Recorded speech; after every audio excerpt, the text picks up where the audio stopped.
Hey everyone, hope you're well.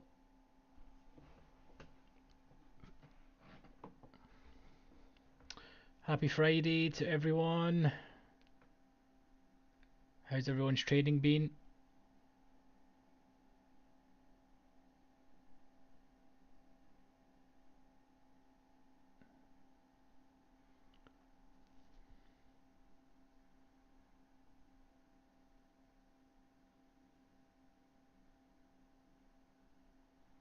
Yo Chris, nice of you to join us. I'm just going to clear the delta here for everyone.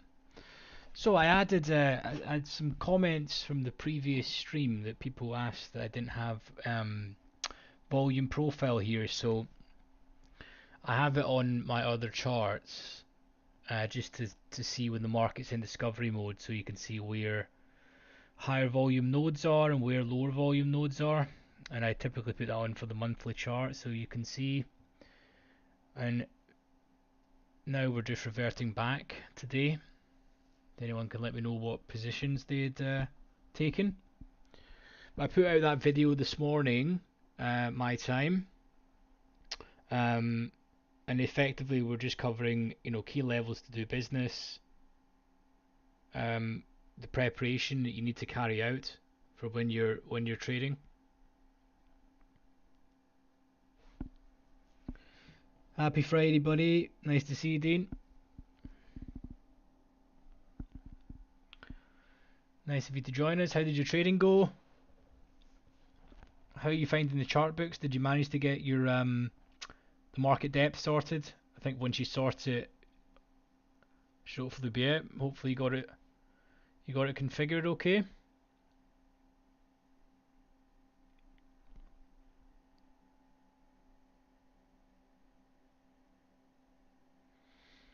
Okay, so we're going to split this market profile up here so you guys can see where we're at.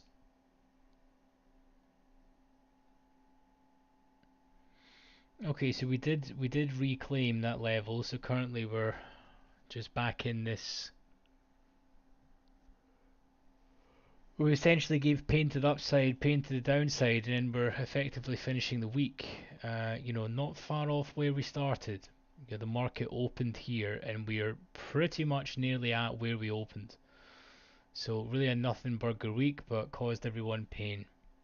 The market loves to do that, right? Loves to do that.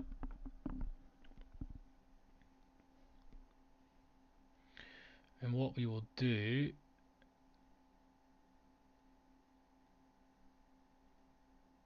is we will draw in our sweep levels to see if we get any sweeps this session. So we have here also a nice little lower, and we'll just adjust this. So we have this lower volume area for today, and it also corresponds with the sweep level, which is quite nice. The market's essentially left single prints here when it's blasted through.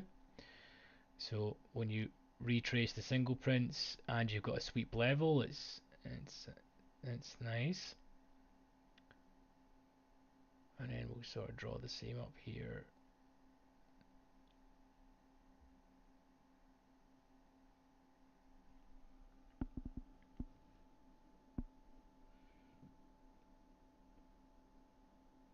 Nice, nice. Yeah, so the one from this morning, I think is, I use this as my deck when I'm executing. But before I jump in here into my, sort of deck as I call it, I like to take a moment, look at some of the products that I trade, whether that be treasuries or ES, and then I have a look at the just the overall picture where we're at, draw out some key levels, write them down, um, do a little bit of preparation. Whereabouts is last week's value? Where are we currently trading? Whereabouts do the buyers gain control? Whereabouts are key levels that ultimately is important for that specific day.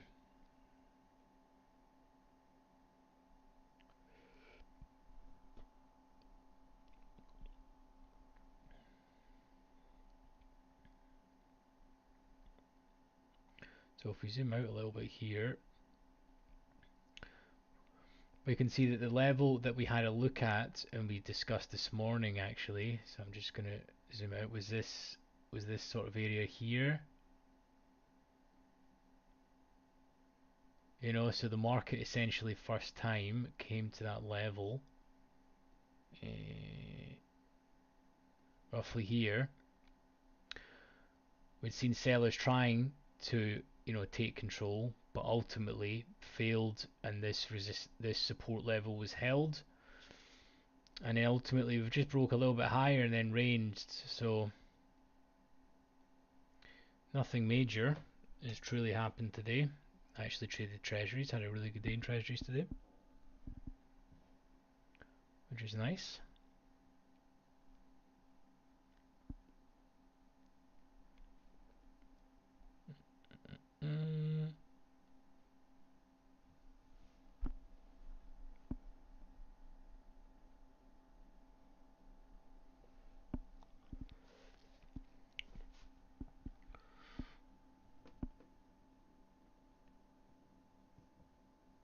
So how has everyone's session been? What's been happening?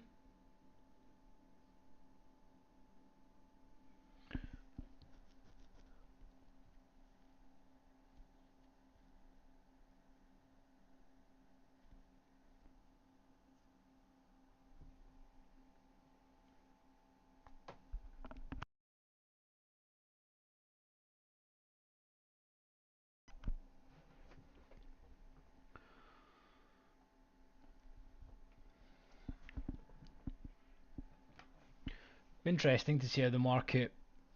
We've been stuck in this range now for a couple of hours, right? So we've been in here since pretty much lunchtime, US.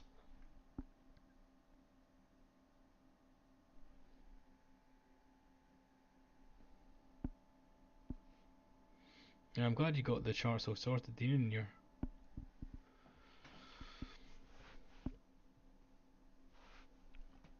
happy with them.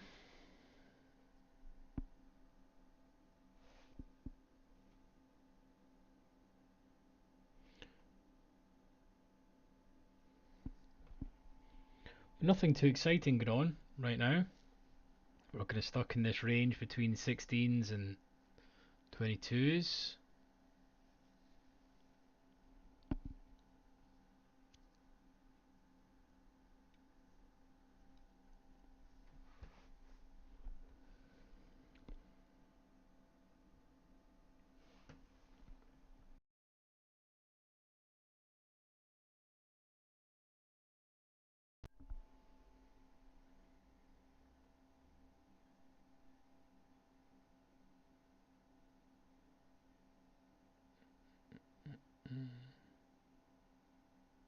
Does anyone get any open positions at all?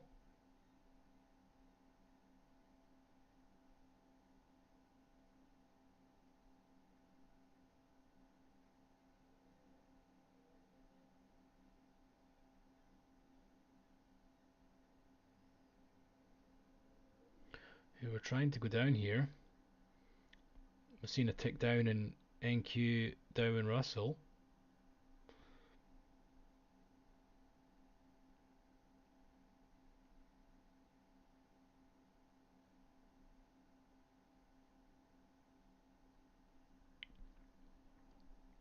Let's see if we can crack and try and finish the day in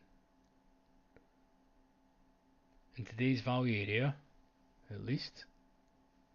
But we're just currently trading out yesterday's value area, which is quite a large one.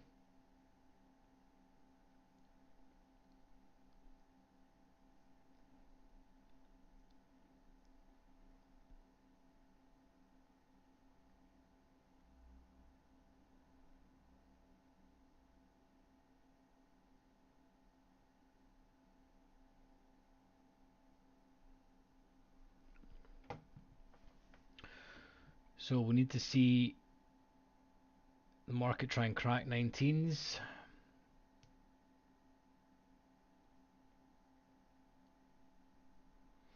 Book is a little bit thicker today.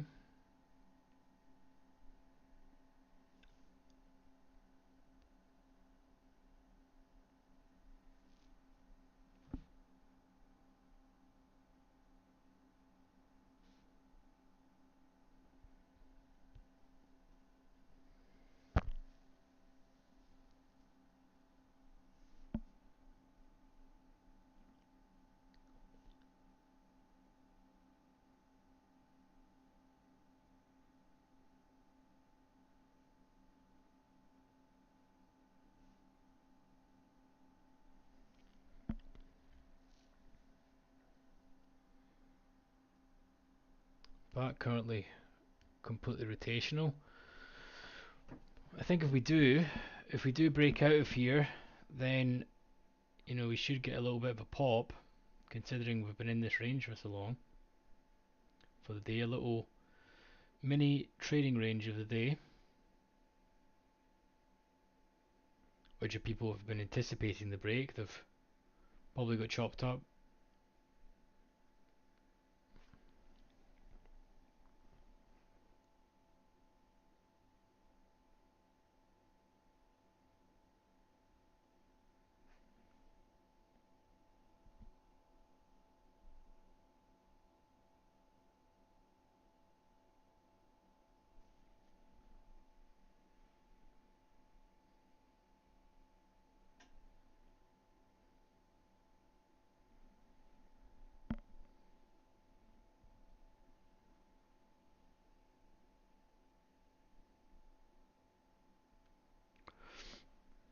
I was I've got another video regarding the DOM. I was tweaking some settings, and one of my pet peeves with Sierra, that when you're executing and you're buying or selling or whatever, and it takes up the whole market profile, so you can't see. I don't know if you guys have noticed that. So we'll need to do a configuration guide on that, because if you go to buy, and it takes up the whole price and the whole market profile, and you can't really see, especially if you've got a couple of orders in. It's a bit annoying. So I did a few setting changes, and it makes quite a big difference. Just it's easier to see on the DOM what's happening.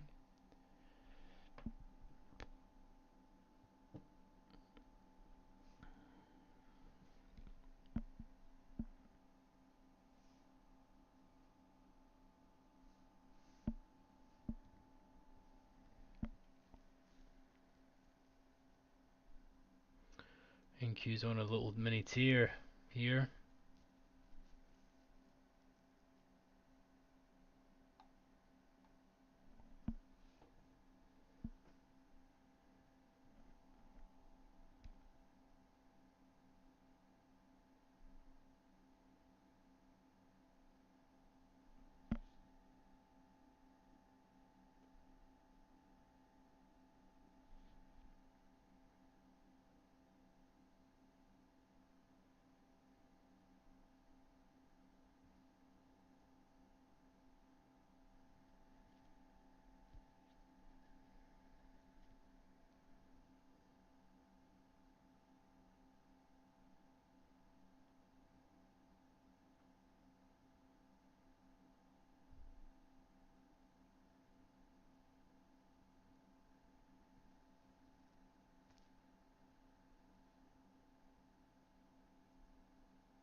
If anyone's got any questions,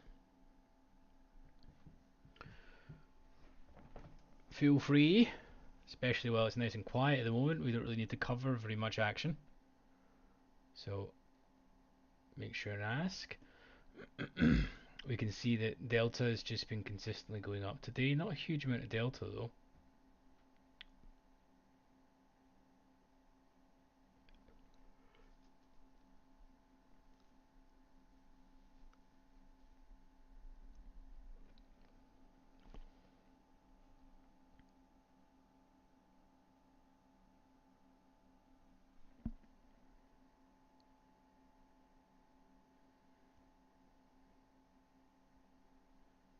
If we do go to the long side here, I can't really see us breaking like the 34s, to be honest, especially in this session. We're definitely going to struggle around about the 30, 34, 36 region where the point of control is. The market loves to mean revert around those areas.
What markets do you guys normally trade? Is it just a mix between ES and NQ, or do you trade any other? Do you trade any commodities, or do you trade any?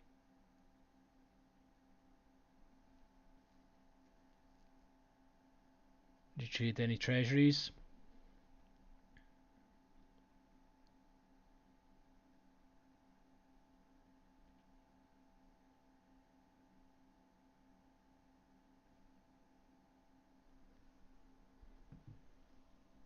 Treasuries was a nice day today. We basically sold off from the open, probed yesterday's low, and then basically now back in at the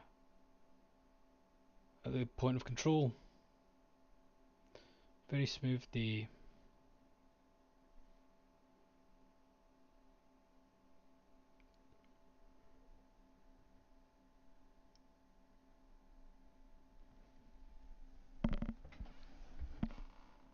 ES and oil. Nice. Yeah, I didn't actually check. I heard through the squawk that I've got that it was trading. It hit the highs today. Is that right? I've not actually checked the charts. I tend to not execute commodities, to be honest. Oil is good though. I mean, if you get on the right side of oil, it moves pretty quick.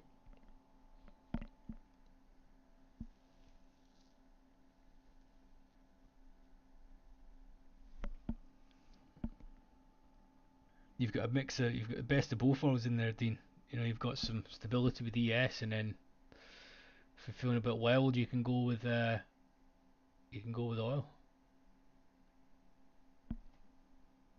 It's a nice mix.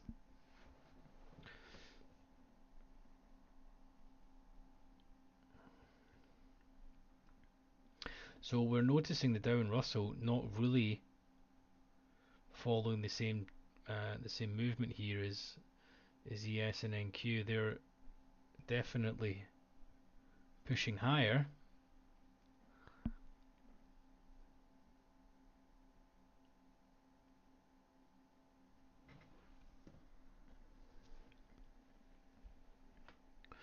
They're trying. Here we go. There's Russell and Dow. They're creeping up like a snail pace, though. Look at this 300 lot here, showing at 24.5 on ES. Let's see if they can take it. They're going to take it all. It's just appeared. The market's ticked down a few off it. Let's see if they can take. If buyers want to take the full amount.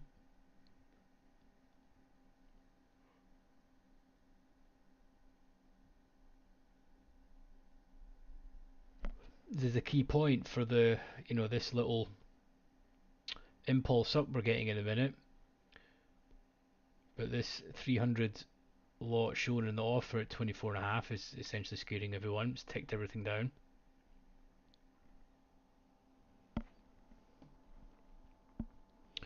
Relative near to futures, so decided ES instead of NQ, and something different. And oil seemed like a good choice, and probably expand though. Going to be starting an Axia program. Oh, nice. Nice. Well, I know Axia are really big into like trading multiple markets, so you probably need to have more screens. you know, Good bunch of dudes there for sure.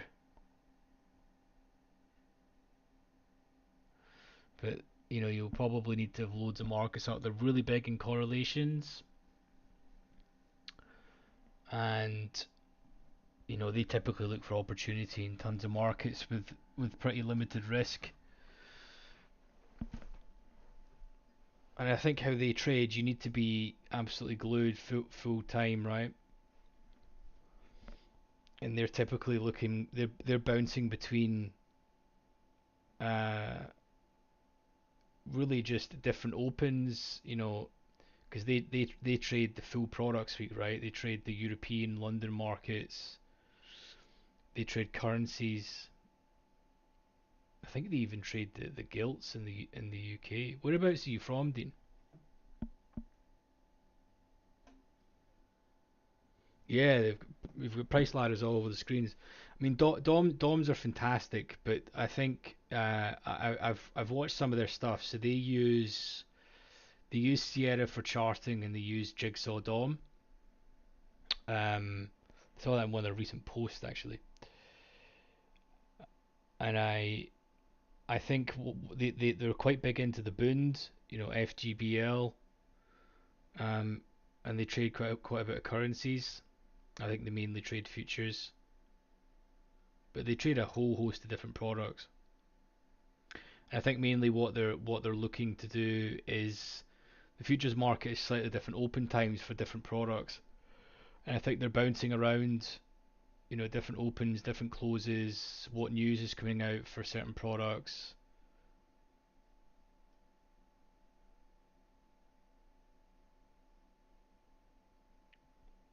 Completely different style, I suppose. They're just looking for where's the opportunity and where's the momentum, right?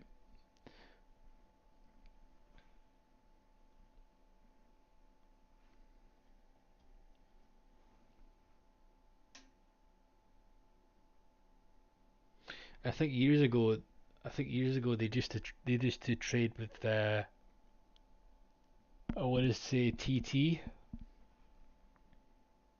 Trading Technologies, but I think they've switched to Jigsaw are probably for the cost, to be honest with you, because the Axia dudes were previously Futex. If you know that, they were all basically London dudes. They were Futex, the guy Brannigan, and I think there was I think the guy that owns Axia now was one of the lead traders in. Yes, it's just see if we can break this 300 lot here. Let's see if they're going to take it. And I'll continue my story.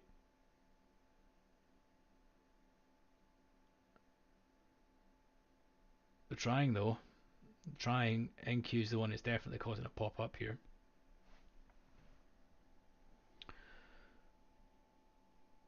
Let's see if they can take it.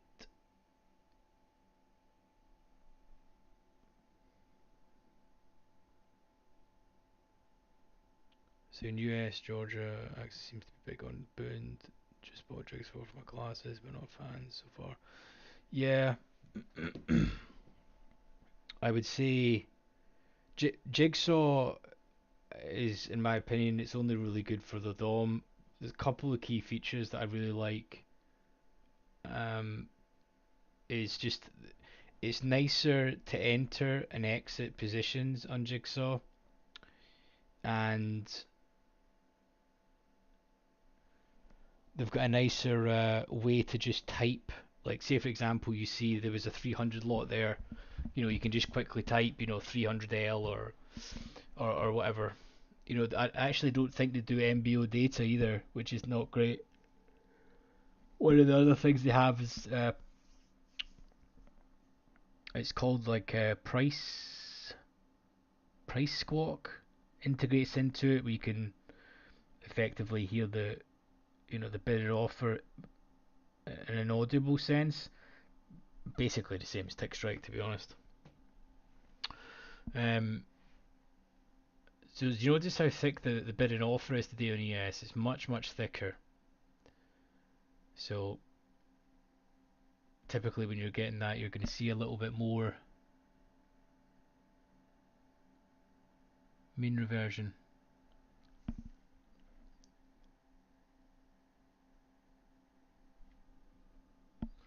But yeah, so the dudes at Axia, I'm pretty sure there were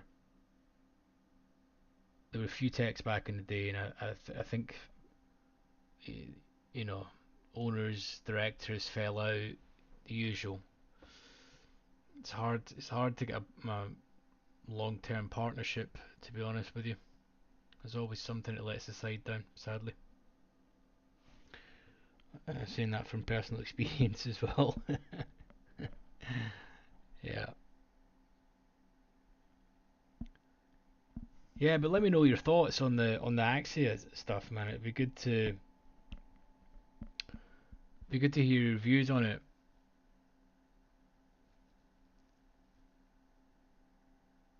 But I know they're really big into pretty much the tools that we're using here. Big into market profile. They're big into cumulative delta. They use a lot of price ladders, and I think just basic charting stuff. To be fair, it's more the executing on the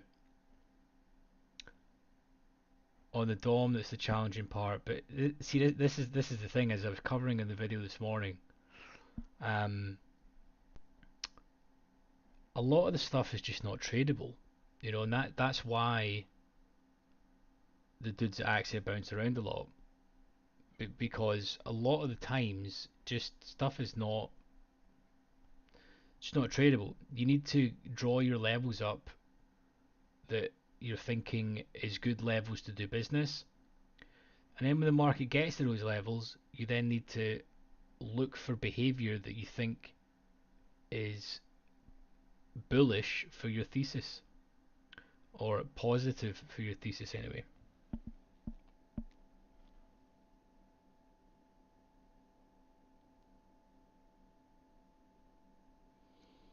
Yeah, yeah. No, I've never taken any of their classes and stuff. Um, I think they've maybe started making a wee bit more waves, but when I started trading, I'm sure they were few techs back in the day. But regardless, still I think the same dudes.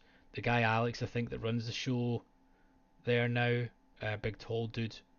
Um, yeah, they've got a good shop, really good shop there, setting up. Probably the most amount of screens I've ever seen though. Yeah, the more screens the better. They definitely take the cake for screens, man. I think a few of them is a few is probably sufficient.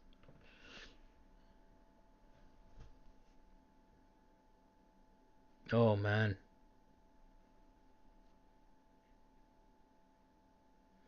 that's an early start, DNGs. Oh, you need plenty of coffee. Plenty of coffee. I am always jacked up and plenty of coffee, to be honest. So we're popping here. I've got, I think I said this in previous streams, but I've got the the Nespresso Carista Pro. Um, Probably one of the best investments ever. It's a really, really good piece of kit. It's basically, you never need to go to Costa, Starbucks, whatever ever again.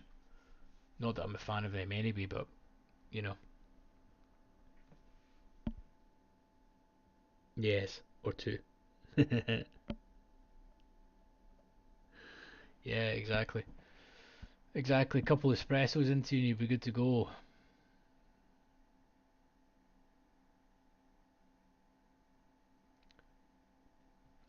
Yeah, it'd be nice to see how they're structured. They structure their classes, to be honest, because that's the hard part that I find, especially about putting out content for this, is a lot of it is discretion, right?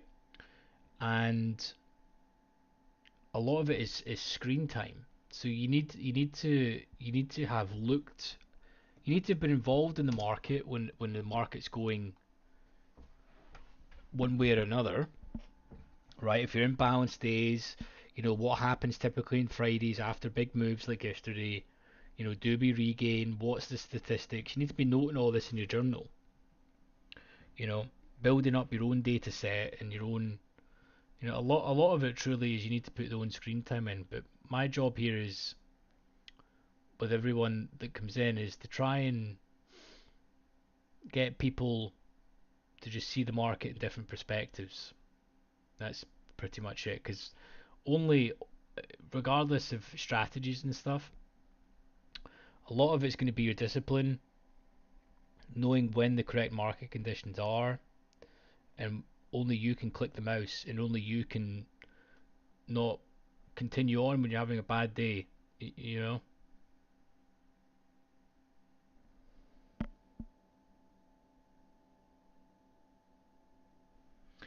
So, and ultimately, what I'm trying to achieve is just to try and shorten people's learning curve. To be honest, is when you've been doing this for a long time, you see so many people starting and they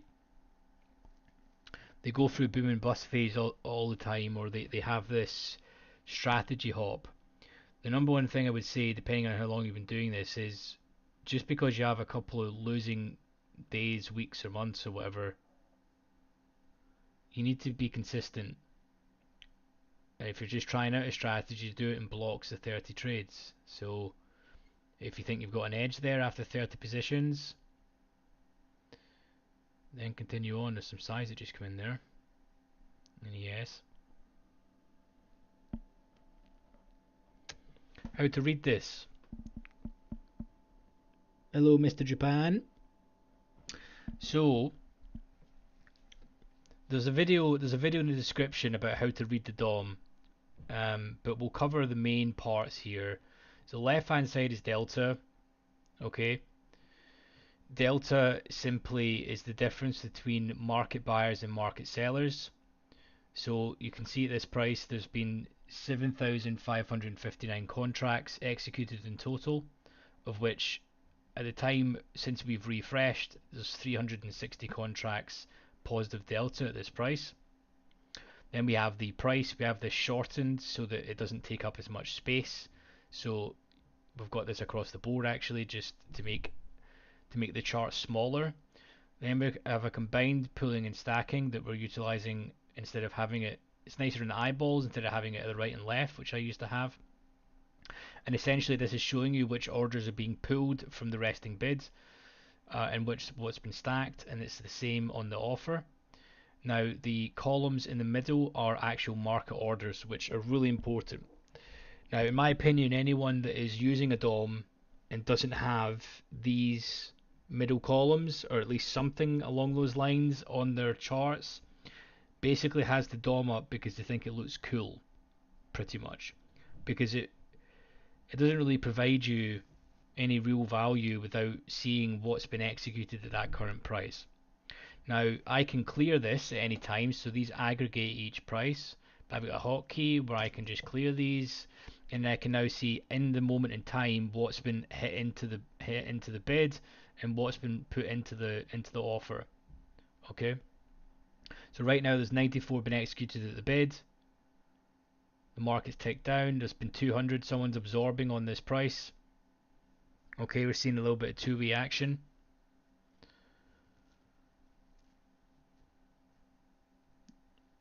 So when you actually watch the DOM, you can truly see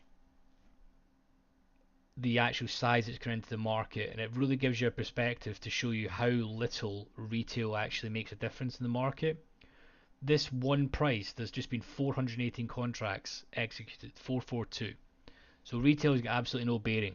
You know, you could get every one of ICT's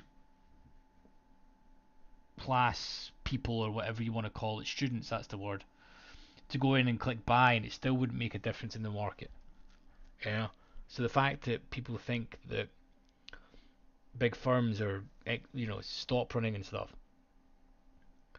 I think the market just goes to obvious areas, and whereabouts people are trapped and whereabouts can they get the large orders off, because that's the you would, if you had thousands and thousands of contracts, you would actually need to map out a proper procedure in order how to get them filled.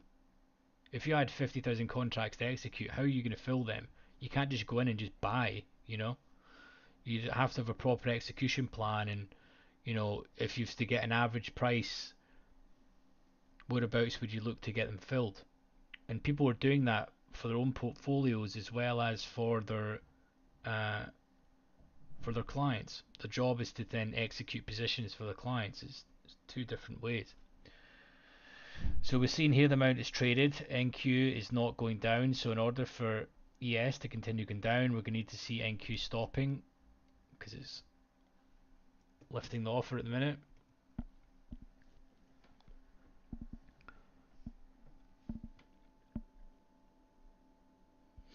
No, Alessandro. I typically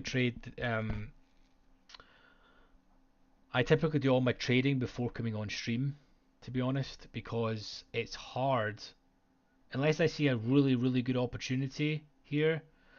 Um, I'm in just to chillax. I do all of my trading in the first 2 or 3 hours of the US session.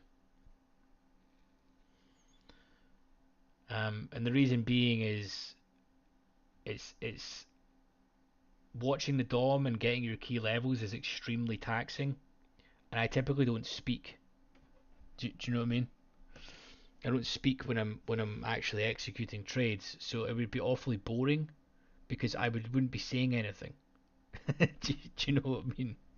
So that's the reason why I don't typically do that. What I might do actually is record the session myself, and then we could do a video over it and do a voiceover. That's probably a good idea, actually. I need to incorporate that, so I can discuss it after and see if I did manage the trade correctly, or if or how it played out. But yeah, feel free to ask any questions at all. So, Mr. Japan, hopefully that did that make any sense to you? We need to cover these large block orders that you're seeing here. So where you're seeing 100 and 100 here, this is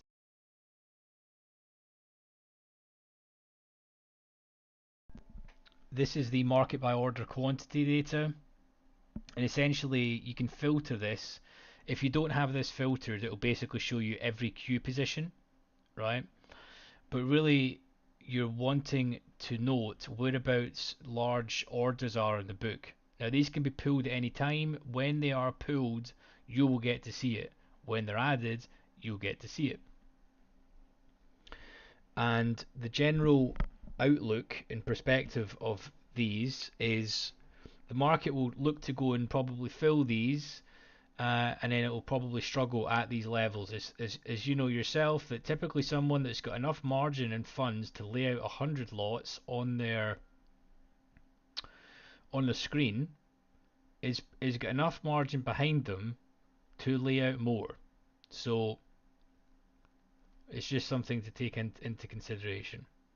Like, for example, if the market was coming here and less of the offer was been pulled massively, are you going to be longing into this? Would you not be waiting until they clear this level rather than longing into this? Just as an example, because it also happens that this is pretty much at the highs, these orders are stacked. So you need to see real aggression into the offer in order for this to be cleared. Now these can be pulled, and NQ is really on a tear at the minute. It's the one that's definitely driving up the market right now.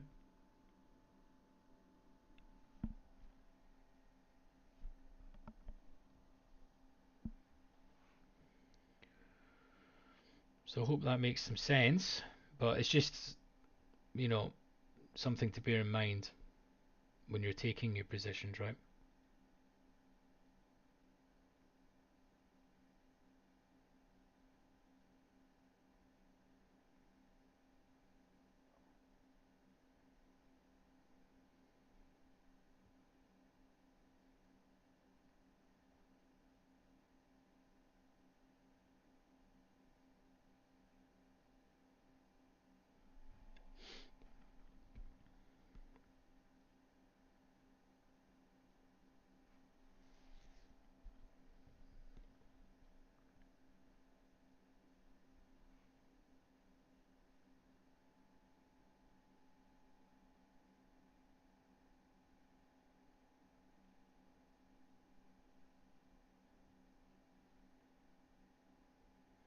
Let me know if you have any other questions.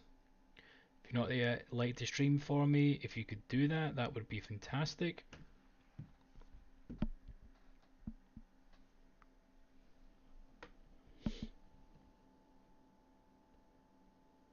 Thanks, buddy. Appreciate you stopping by, Alessandro. Thank you.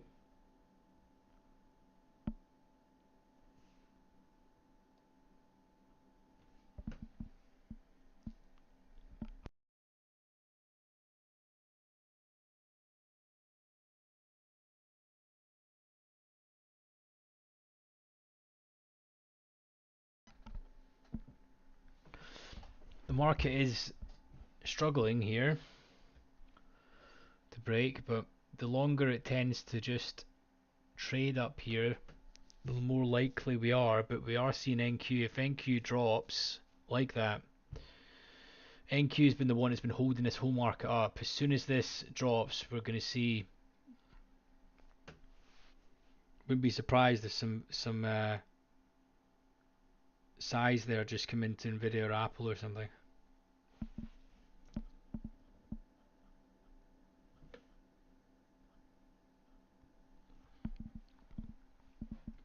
So we're seeing the Dow tick much lower. Again, if NQ can drop here, we're going to see this go. The bid has been pulled aggressively at the minute. Watch NQ closely. If we can break this 16s, they should be going. There we go.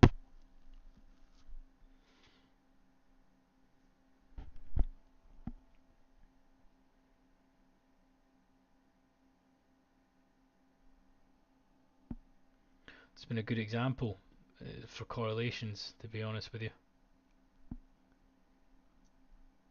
That's why it's absolutely vital for you to have multiple DOMs up. You know, NQ is absolutely plummeting, so it's taking the whole market down. Continues on. The bid has been pulled right now. If more size comes into NQ, the EAS is going to go here. Some more absorption on the offer.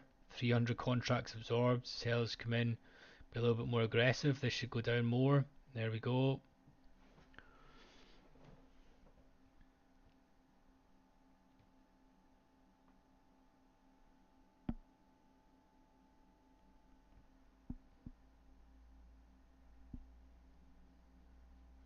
Again, seeing this price been absorbed. There we go. It's a nice sell-off. Nothing moves quicker than a selling market, that's for sure. Watch this 20s and yes, we'll recenter. Let's clear the delta. Let's see these 20s here. See if it can be cracked.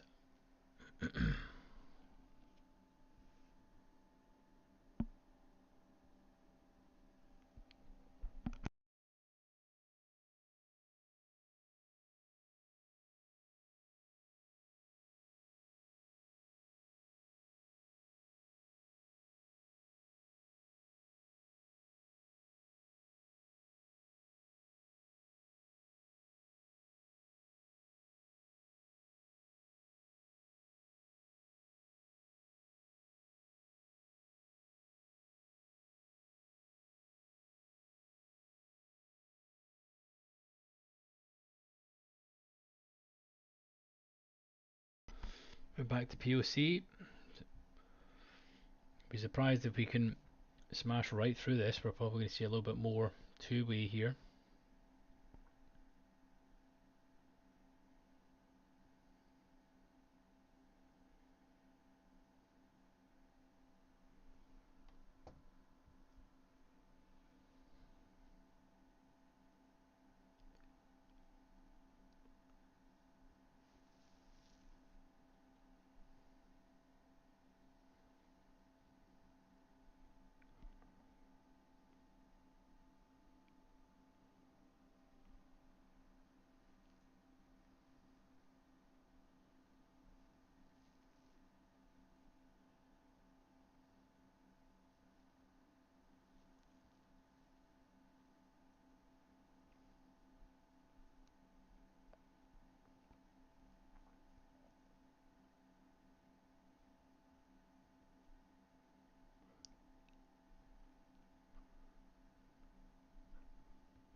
But what do you guys think for where we're going to close? Do you think we're going to manage to get back down into the day's value area, or do you think we'll just close roughly where we're currently trading right now? I mean, we are in a high volume node at the moment, so let's see if they can take this out. The bid has been pulled apart from this one level. If they can take this out, that the market just ticked off. This is exactly why MBO data is important, in my opinion. You would never have known why that level would have ticked off there if you didn't have that, to be honest with you.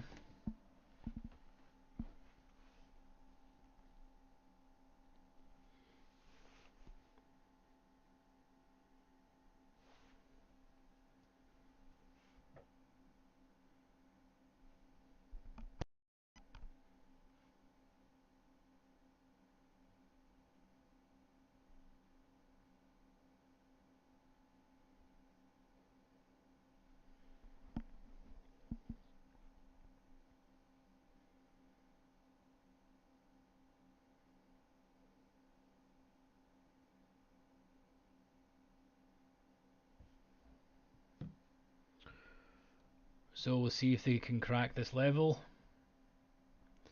but more rotation around the POC.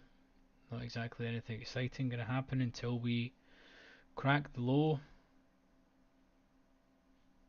Well, not the low, but this low just put in.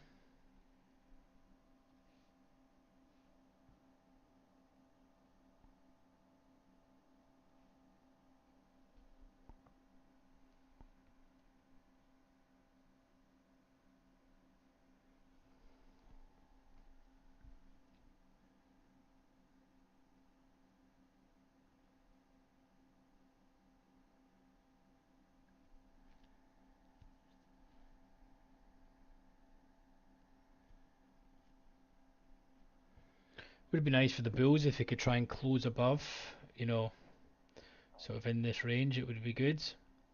It at least means that there's still a good contention to crack up here. I mean, I think if we close, I just can't really see us closing all the way down here, to be honest. It's going to need to be one mighty sell-off. And there only is like an hour and a half left of real trading, to be honest.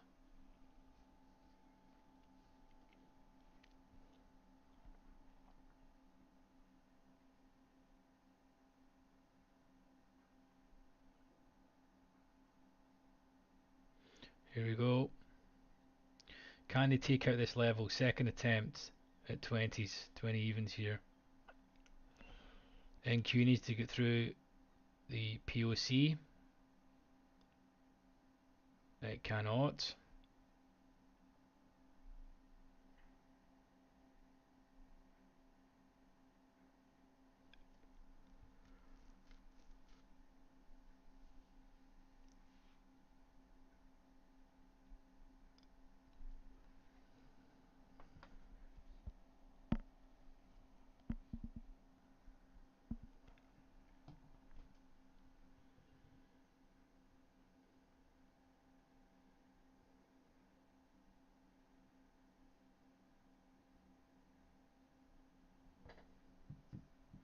Does anyone have any open positions, or are they just chilling? Are you guys just watching? Or have you got any open positions in any other markets? Are you eyeing any positions? Anyways, here we go. Let's see if we can. We need NQ to try and drop lower. We're seeing the Russell and the Dow is ticking down.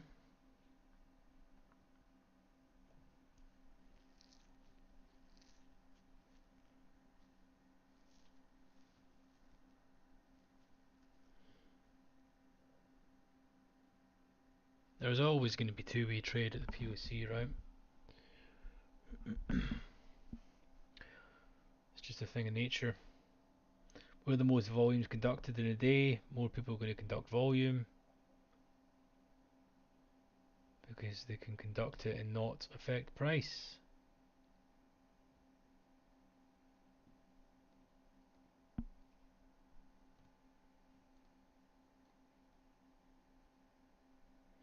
Here we go. Let's see. Third attempt.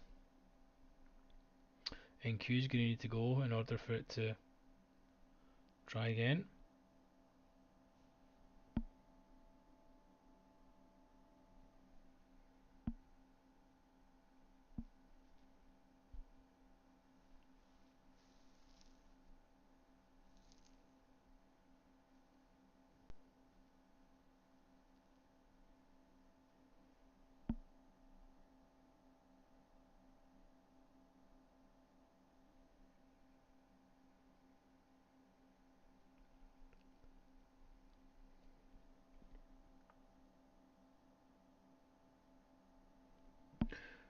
Let me know if you guys have got any other video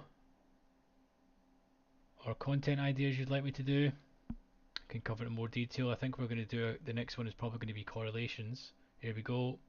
Can we crack here? If we can break this level, we should see, you know, an attempt to try and get this this low, or to at least challenge the initial balance high to start this level. We just cannot seem to crack it.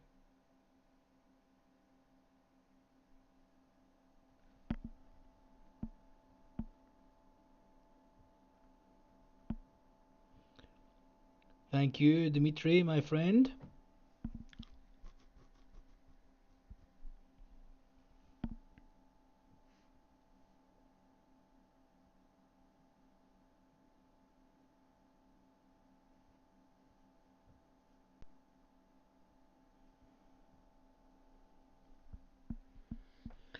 Really struggling, which means if we do crack here, we should see a little sweep.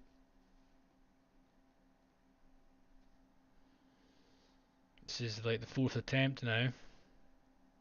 Buyers are trying to hold it here. Not really very much action, is there? To be expected though when you're at the POC, right?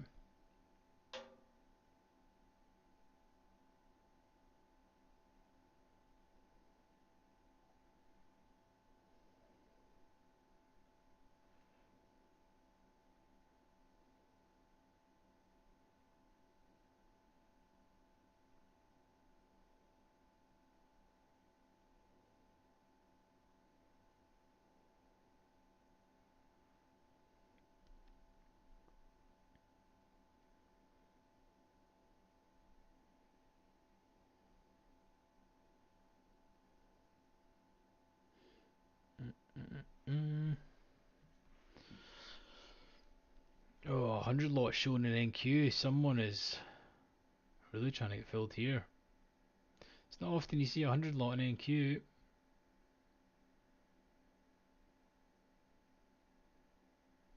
I want to see how much they take on this full order.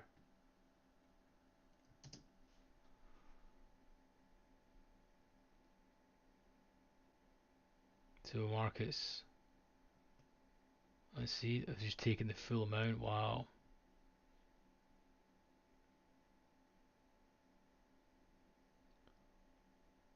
This can go here after showing that aggression there. See if they can break it.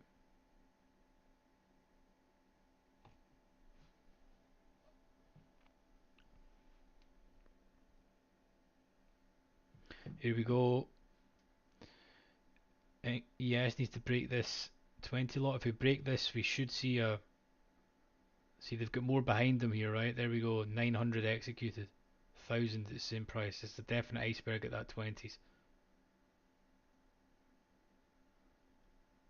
That's why these large orders, there's always going to typically be more behind them. That's why they're good areas to just pay attention to. NQ is really going. VS can crack here, and we should see this sell off without a size that come in to take out that order. But buyers are trying to hold it. If we do can sustain below here, we should see a quite a decent sell off at least into this next 17s.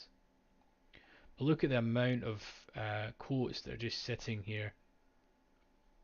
You know, when they're just quoting these prices, the market's gonna, unless these are all pulled, of course. So like NQ is just getting hammered right now. ES is not really moving, so the market should probably see a little bit of a bounce off these levels when the fact they're just quoting all these bids.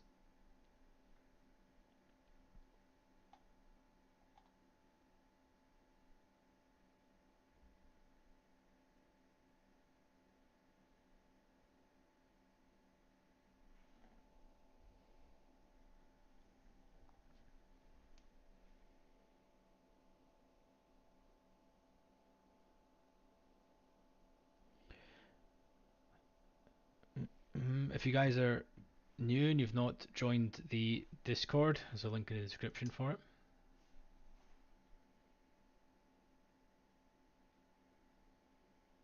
Let's see if we can take out these 17s. Sales are really poised here at the minute. They're starting to get quite aggressive with the delta coming in.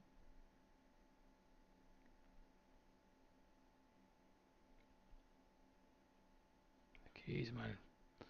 That's about 50 tick sell off, maybe more on NQ. Yeah, ES has not really moved. It's maybe, well, saying that, it's moved about 10 ticks.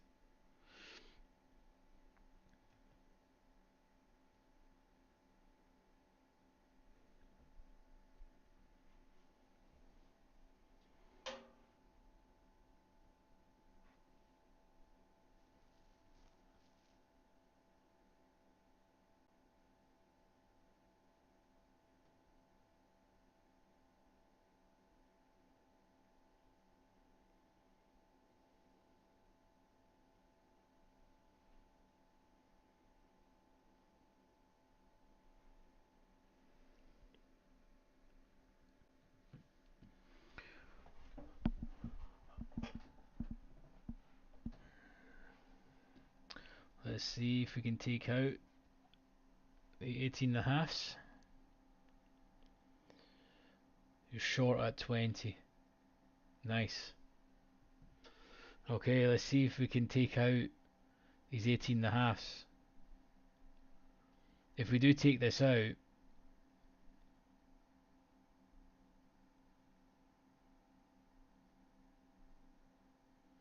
got the POC as some. Let's clear a delta here. POC is some resistance.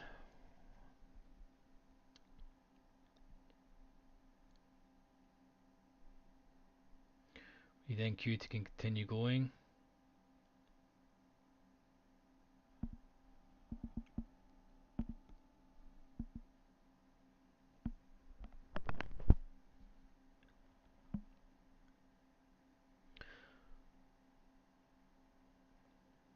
See, there's a little bit of buying delta coming here.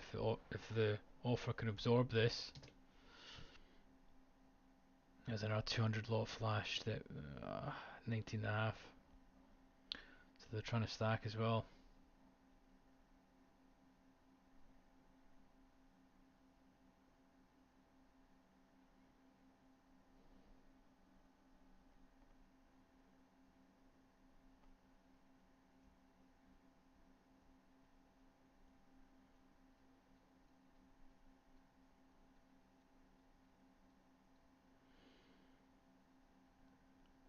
The offer's been pulled as well. You then Q to hold the POC here.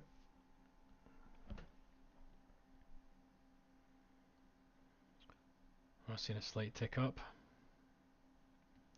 in the Russell and Dow.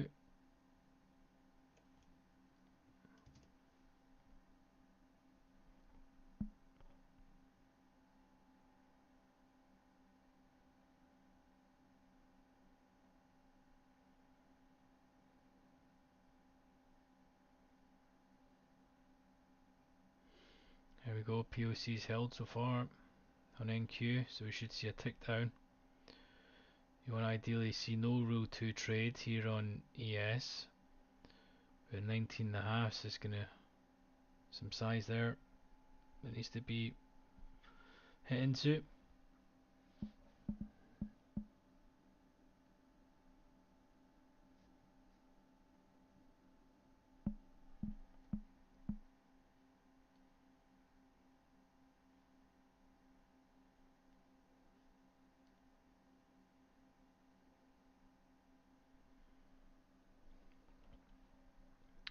See NQ is trying to break.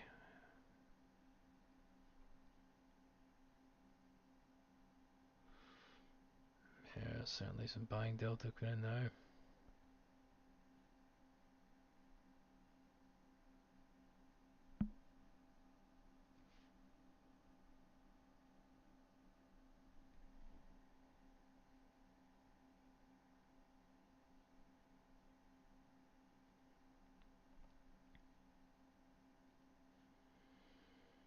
Okay, 22.5 has been absorbed at the minute.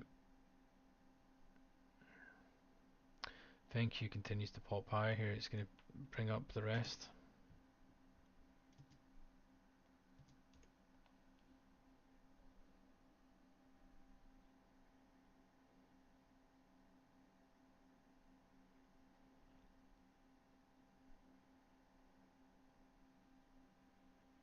Here we go. Thank you can continue down. Need some more. Says 40 contracts or so absorbed.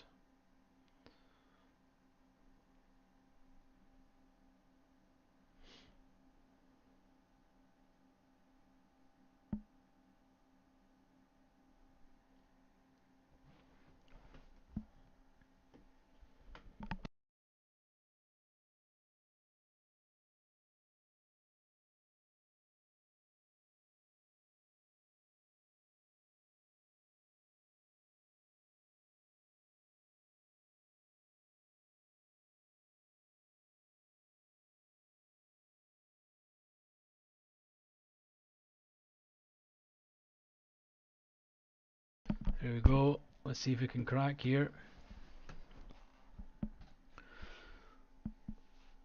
They're really quoting out some quotes on the bid at the moment, aren't they? Some size here. Then next is 19.5. If they can crack there. NQ is trying its damnedest to dump.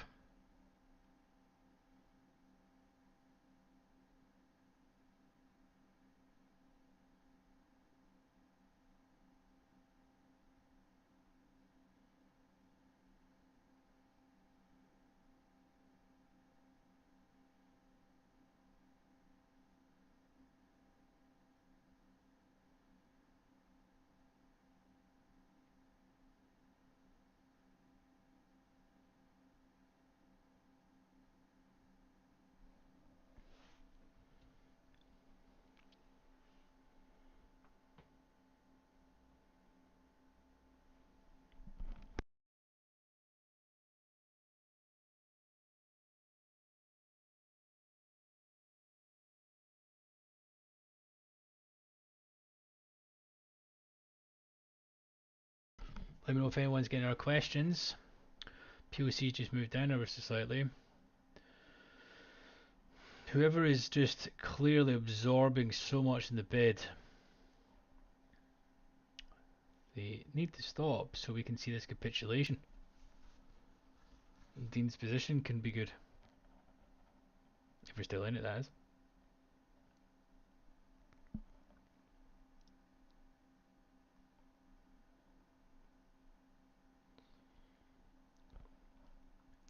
Okay, NQ is going to be the catalyst as usual. And it down needs to try and break POC here.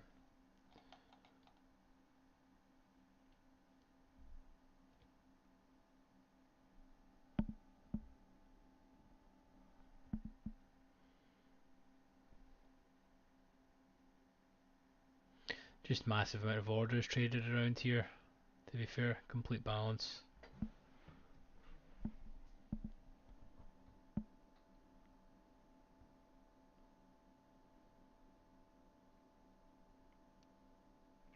Yeah, it is. It's covered on the one. You've got package 12, don't you, Dean? MBO data is covered on how to configure the DOM video. It's quite a long video, so you can just skip through it to get to the MBO data part.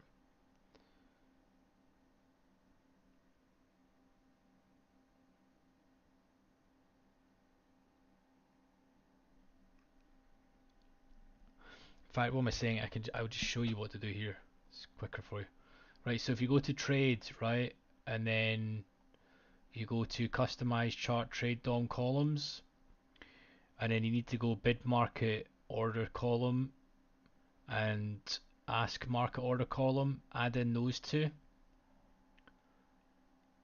right? So you add in those two, put them in the whatever which way you want. I center them, okay? So add them in, and then you need to adjust the symbol settings so that you're only seeing, you know, minimum of 50, right? Because you don't want to if you add that in fact, Um,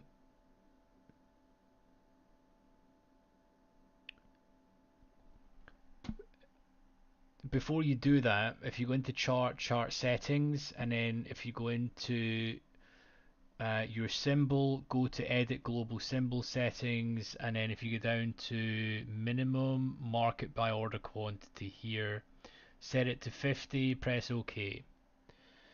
And if you do this first, right, and then set the DOM and order columns, it should work.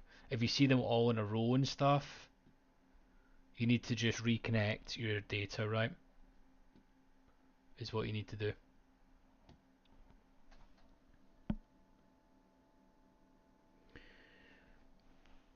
So, can you be profitable only using candlesticks? I mean, yeah, buddy. I mean, you can be, but I would say you're missing out on a massive part of the market. As candlesticks are just a visualization of where the market's been. You know, it's not giving you anything real time.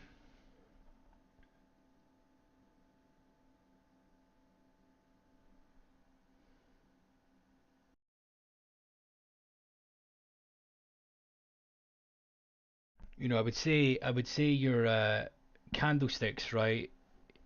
You know, the orders that are coming in is what is what is stopping the market and what is making the market move. So market orders is what makes the market move, and then you've got your resting orders or passive orders is what essentially stops the market. But candlesticks, you've got no idea how much volume it is to trade. You know, no, you've got no idea. So the depth of market gives you more context of what's actually going on right there and now. And this DOM is updating every 50 milliseconds.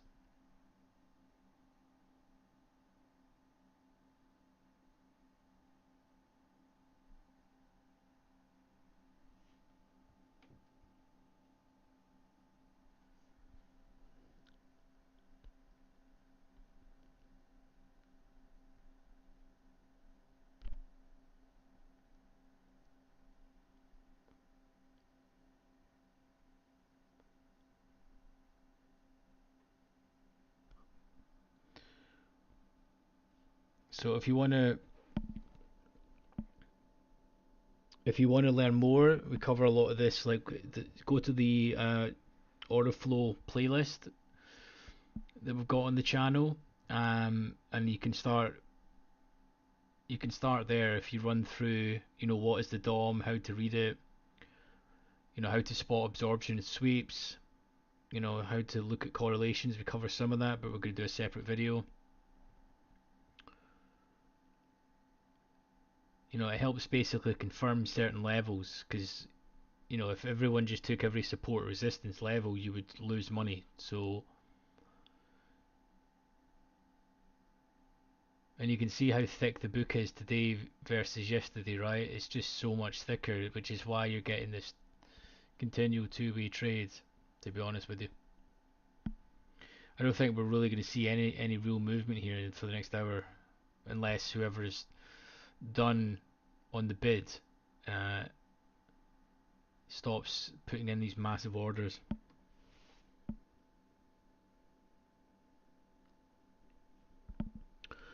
So, the low hanging fruit of basically going on the bid and out in the ask is you can't do that.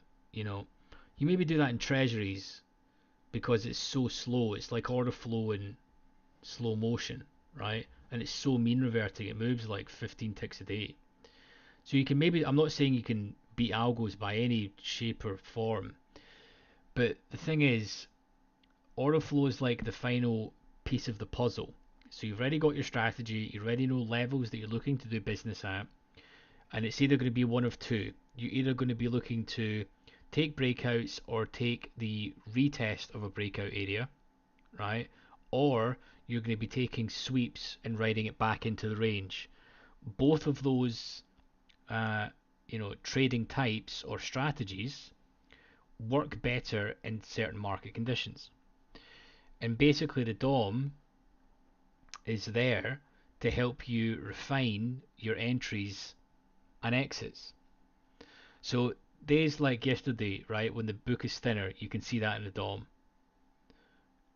right? So, for example, what I mean by thinner, right now you're seeing near enough every price is 100 bids, okay, and 100 offered. Yesterday, there was like 40 bids, 50 offered, and multiple prices. So it doesn't take a lot to move the market, which is why you see just so much volatility. And on days like that, breakouts tend to work better. But on days like today, in this sort of market, you're better just fading the extremes. I mean, which large firm is putting out these bids, the market's not going to move until they stop doing that, categorically. The market's gone down 5 ticks and they're just laying out bids continuously.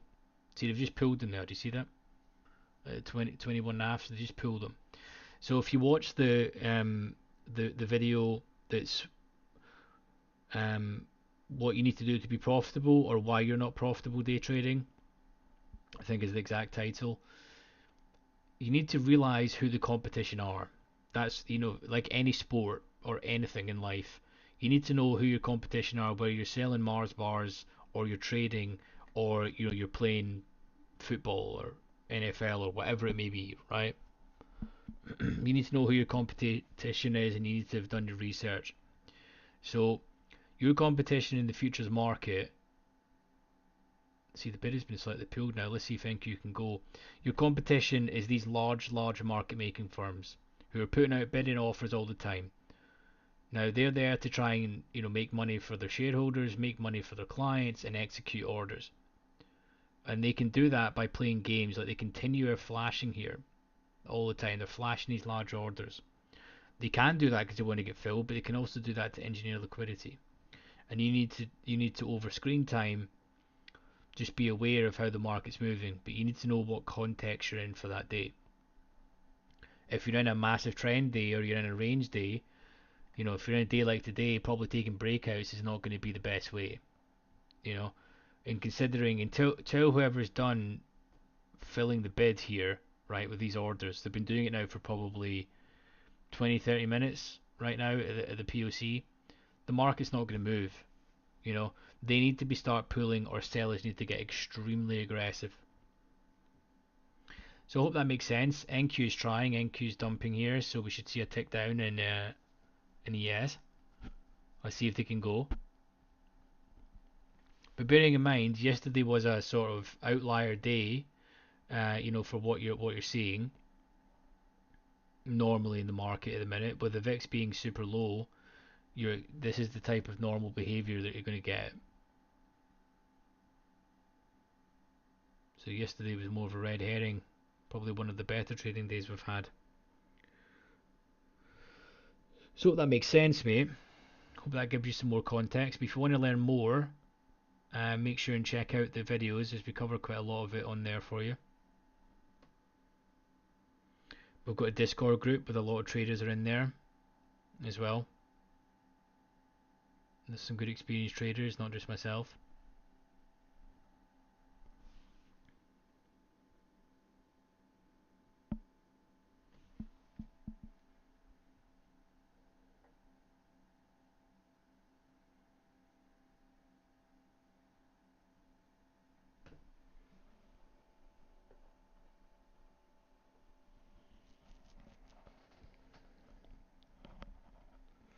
Okay, we're trying now. Let's see if they can crack. Here we go. The Dow is ticking down, and so is NQ. NQ's trying to break. Dina, you still in your position, or did you scratch, or?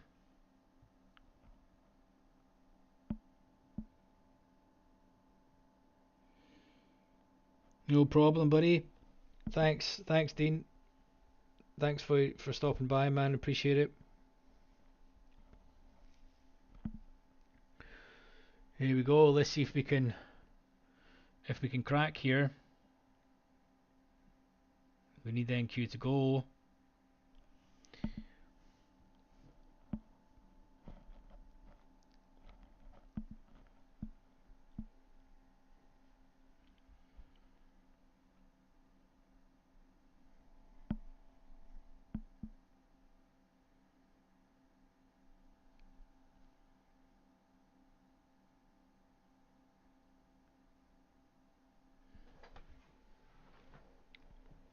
Here we go.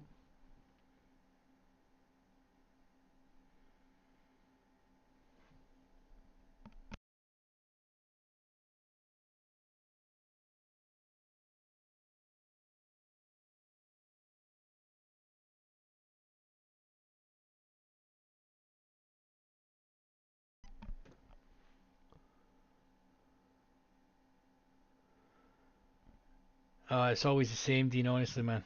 You know, this is the thing. It's the hardest thing is to time.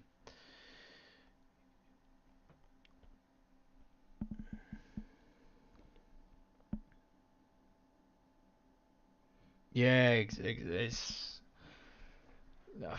this is. I mean, if we do break here, you know, like I said, there's a low volume area and initial balance high and a sweep level, so I wouldn't be surprised if they sweep here and take it back up, you know. But Delta is coming in quite aggressively right now. But just look at these bids. I mean, geez, oh, they're really placing them out, you know. It's like they're saying, keep on coming down because I want these orders, you know. Because when that's the case, sellers need to get so aggressive in order to try and get through these levels, which actually, in my opinion, helps the thesis of the sweep when they're doing this, because ultimately they can get all their fills and then back in the range.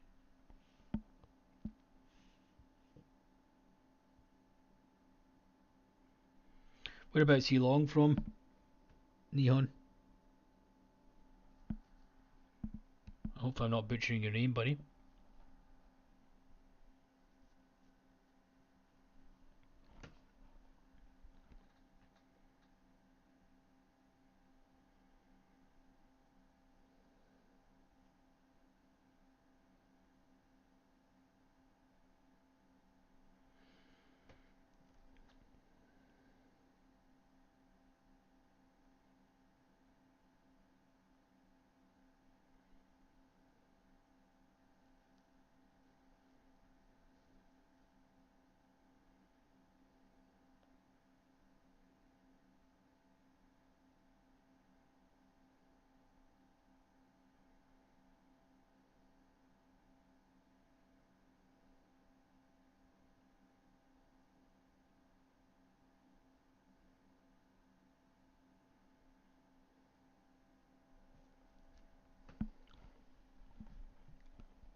Since open, today was a good day. We're not in any position. Oh, you're not in any position now. All right, nice, nicely done. Yeah, it gave you relatively straightforward stuff from the open. You know, market pulled down, and then we just went straight bid. So nice one. If you hopefully caught a lot of the move.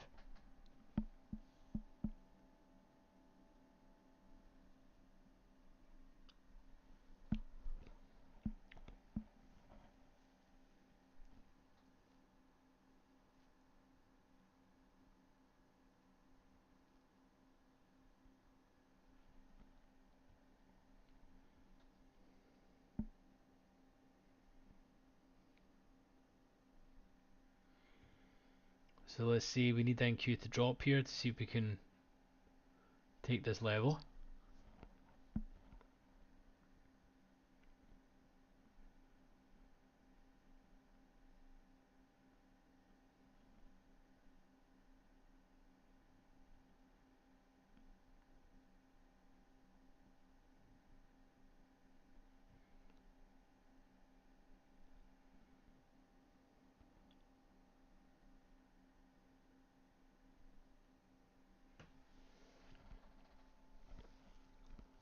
Here we go. They're trying aggressively. If some real size comes in here, this should be going. There's another little iceberg. 500 lots absorbed here.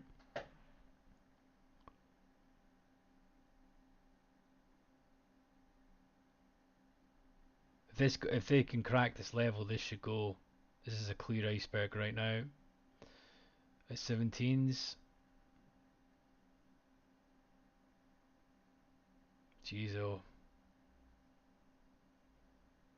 This is a clear iceberg, and the market is holding up if it can break here. But then the trouble is you've got all these down here. You don't know if they're not going to do the same.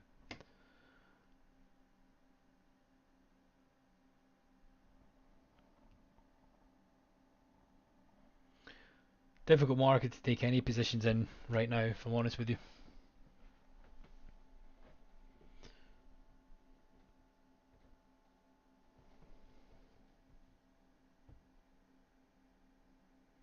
Hey Craig,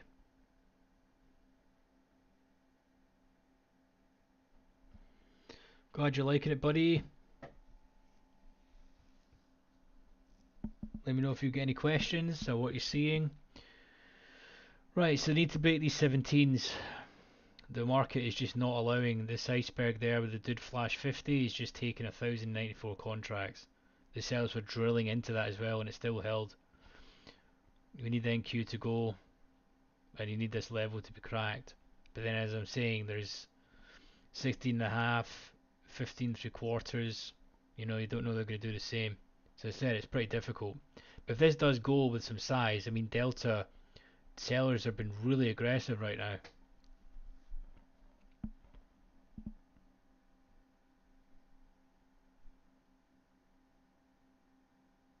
I appreciate the kind words, Craig. There we go. There we go. There's the sell off. Wow, what a sell off. Just like so.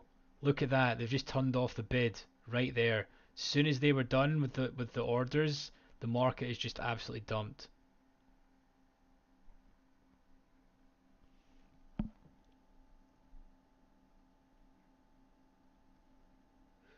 Yeah, Craig, it's all Sierra charts.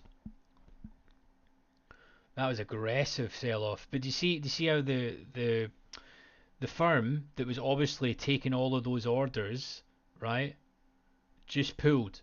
So they were done, and when the positions were done, the market moved because sellers were super aggressive and they were done.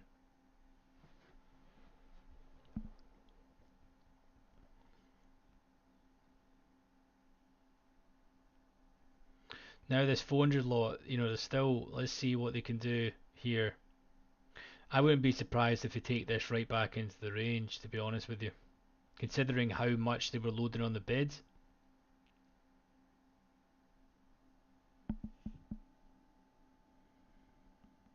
Nice, nice. Well done, bro, for getting the hang of OrderFlow.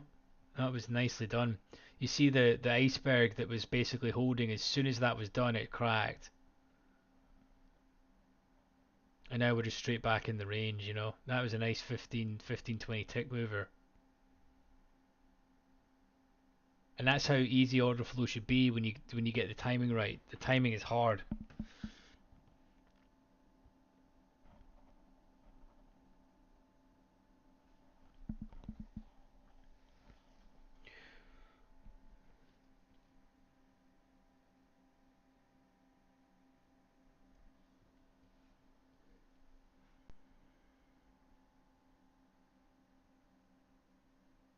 Yeah, the moment that 17 cracked, someone was just iceberging like 1,000 odd contracts. As soon as that cracked, it was gone.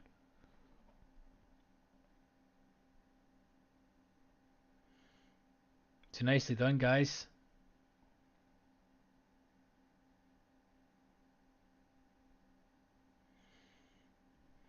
Nicely done.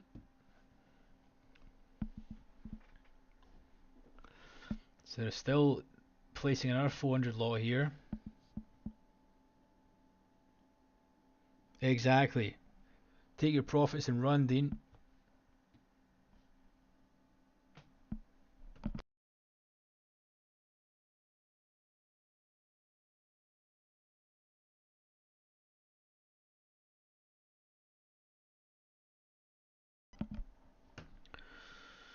Oh, you're welcome, buddy. You still had to click the mouse though, man. That's the thing.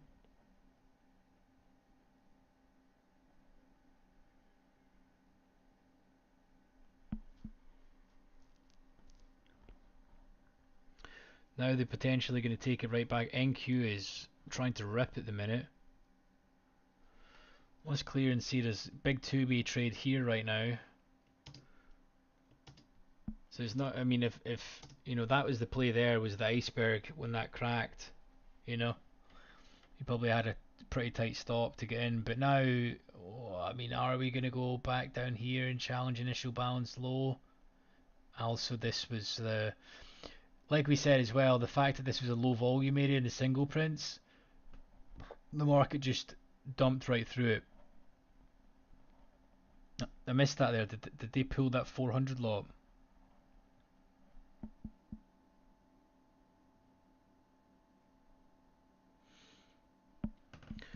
Oh, you're welcome, Neon. You're welcome, buddy.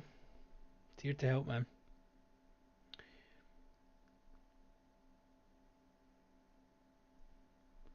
This is the power of OrderFlow. That's the thing. You would never, ever, ever know that without looking at a depth of market. Never in a month of Sundays would you know that.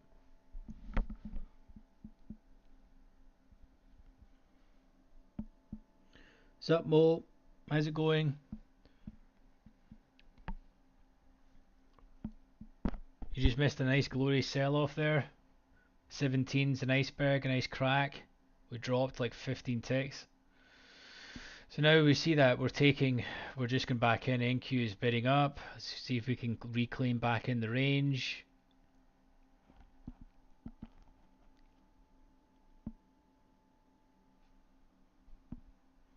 If you guys have not yet liked the stream for me, can you make sure and do so?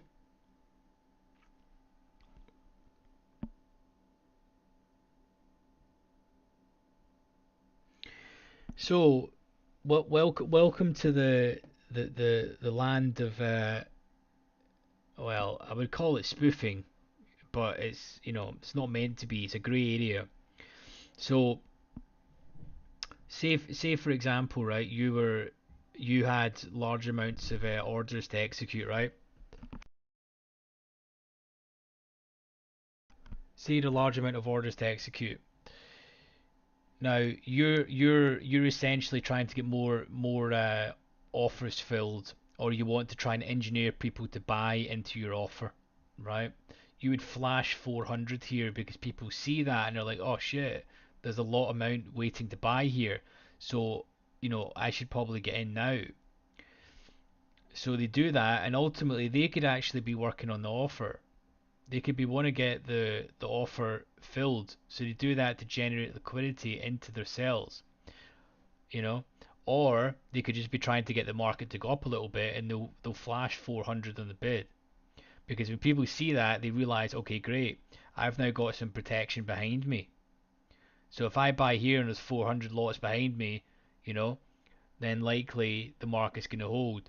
So they do that, but then they pull it, and you see that instantly because the order didn't trade and it's gone.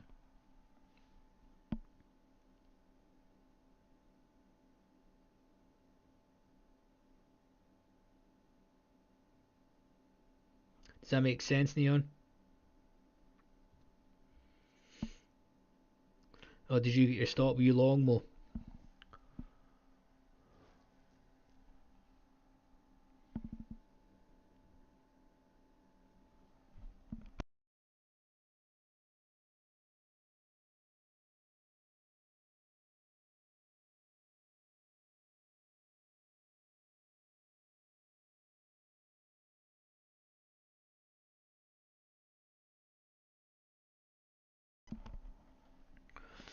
Well, that's the thing, Neon. It is illegal, but how do you prove it? You know, how do you prove it? It happens all day, every day. You know, it happens in multiple markets all the time. How do you prove that that was a mistake versus not? You know what I mean?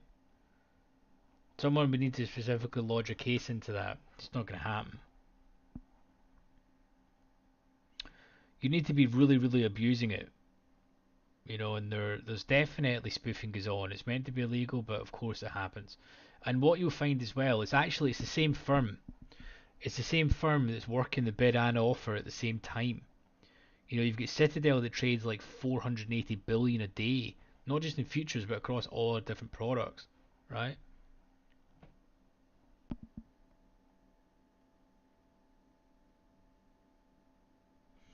So you just need to be aware. It's very much like poker, to be honest.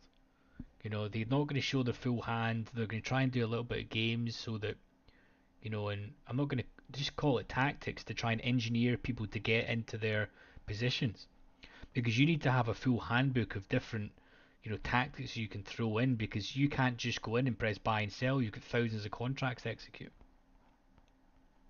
When you see this two-way trade, they're happy to do that because it's basically large traders fighting against each other. They're cool with that because they're just trying to get their positions filled.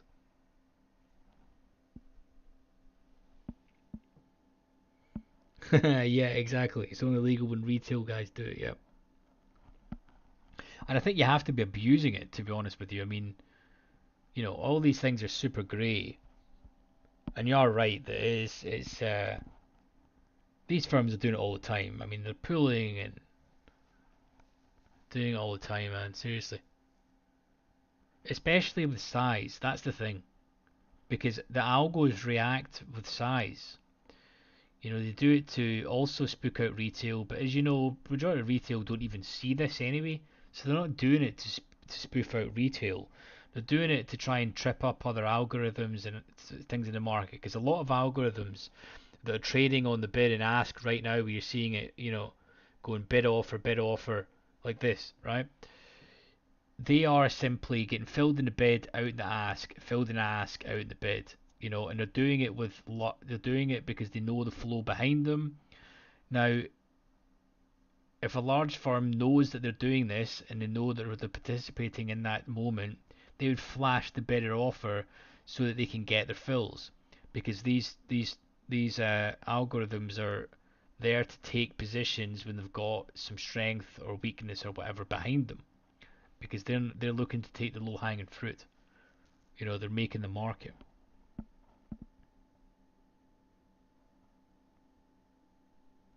Exactly, and they're happy when there's two-way trade because they just need to get their orders filled. We've got no idea why they're taking their positions. It could be for their own clients.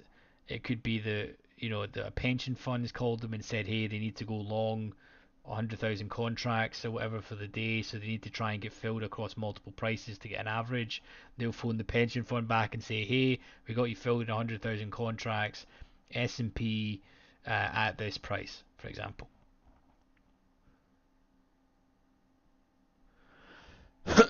And what they'll do is they just need to get a rough average price for that execution, but then while they're doing that, they can work a bid and offer at the same time.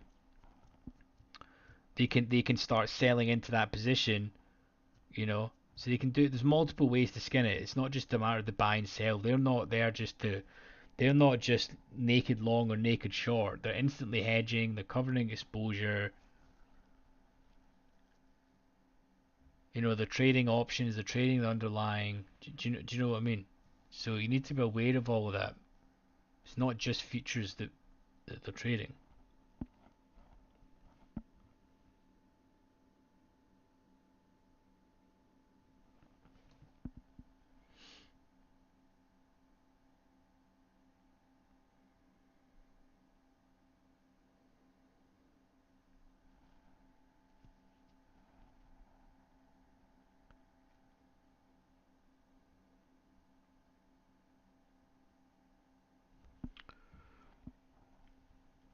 Mm-mm-mm. I give a shout out to the coffee gang. Dean and stuff is still here. We have Dean as part of the coffee gang. We have Sean.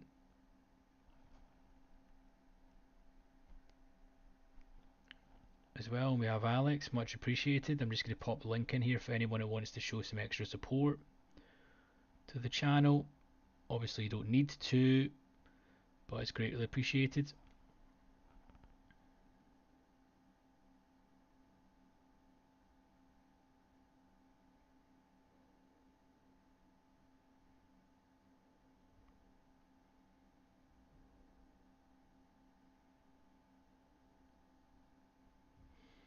I'll just pin that. If you'd like to, you upgrade to the coffee gang on Discord. And once we get to the right, there were loads of little perks you'll get from YouTube and stuff once we get to that stage. I'll be back with you guys in 5 minutes. So you take a quick break.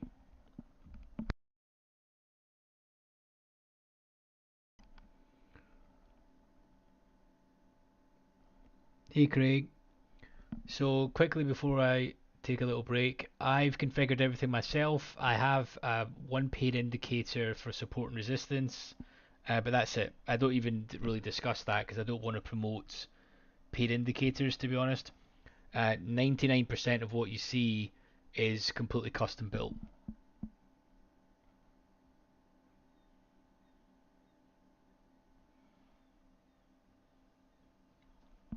Everything you see is completely custom built. I've just built it over time. It's taken me years and years, to be honest, to develop the nuance for Sierra, get it all set up properly, configure it. But everything is that you see here is all possible within just the standard. Well, not the standard packages. You need to have package 11 within Sierra to do so.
Hey dude, did I miss anything? Any excitement? Not really. We're just retesting the breakout area here.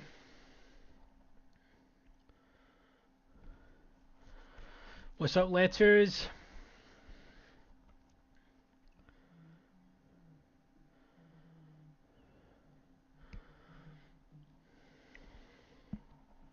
Ah, right, Craig. So, package 12 you need for the MBO data, right?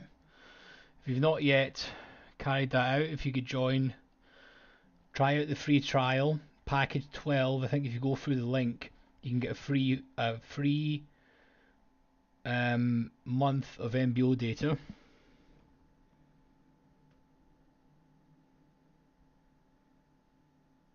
Mm-hmm.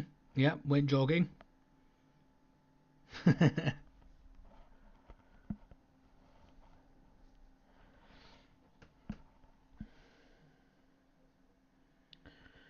But you need minimum package 11, uh, Craig. If you want to see MBO data, then you'll need package 12. So it's up to yourself. So for the DOM, right? This is package 12. Mark it by order quantity.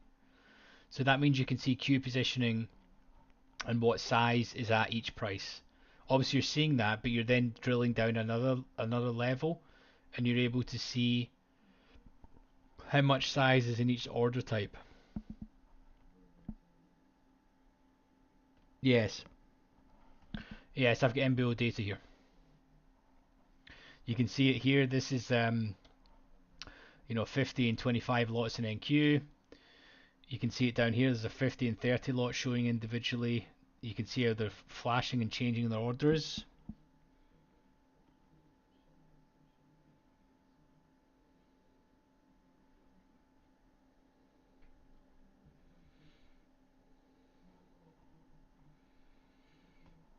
How's it going? Letters, how's your day been? You need NQ to drop to 18,715 until market close.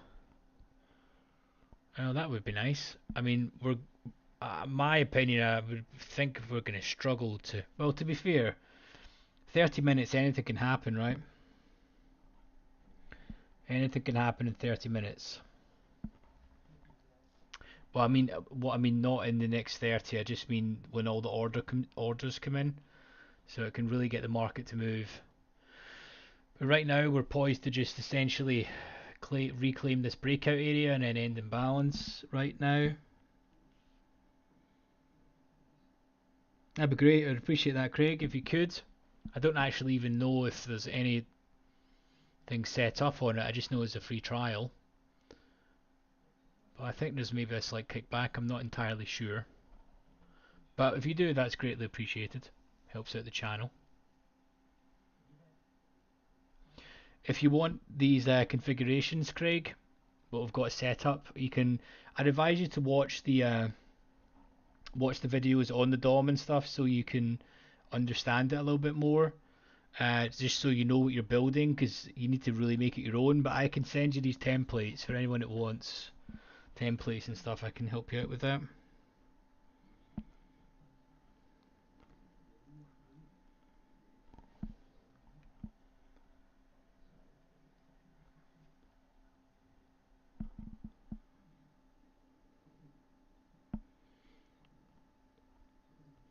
Yeah, exactly.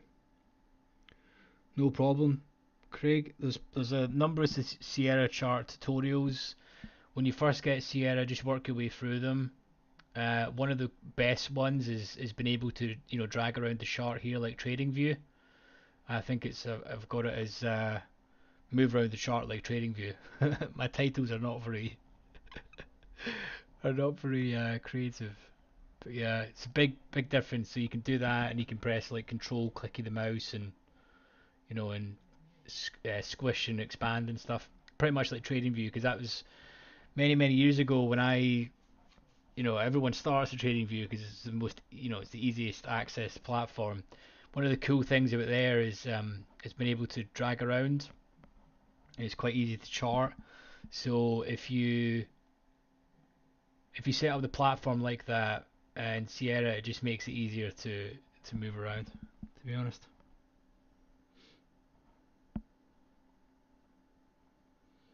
Yeah, exactly. That's why I'd say if you go through the videos and learn that you know you can tweak things how you like.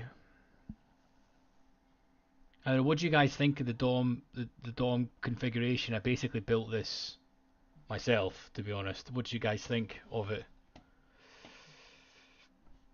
I've had this for a long time, this config.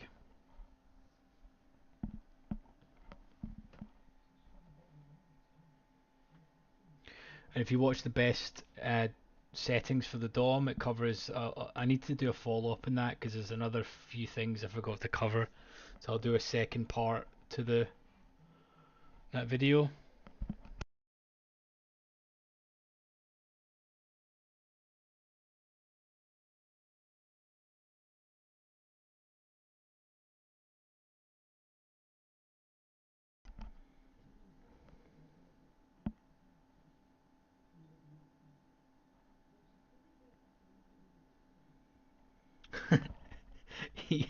Yeah, I've spent a lot of time over the years in Sierra Sharps forums. Geez, oh, I never really posted anything. I usually post to moan about the feature requests. I normally make sure to do that. To be honest,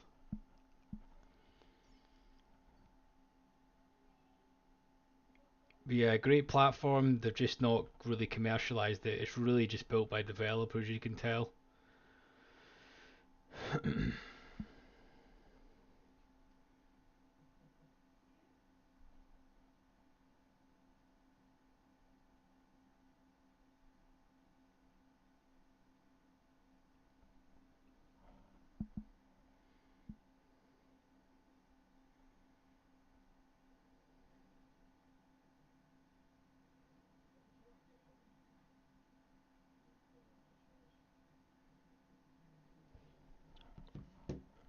So we're currently seeing a little bit of absorption at this level.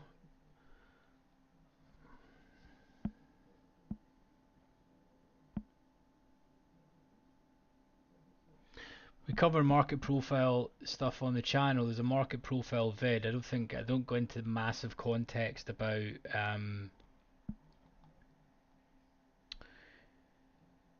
what everything means, but we cover like poor high and lows. We cover singles. You know, cover the midpoints. A lot of that sort of stuff.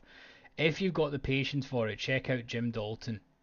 But I mean, the guy's old, so I've watched his webinars and stuff before. You know, they've been out for years, and obviously with him being like 80 or whatever, his technology is not very great, so it's painful.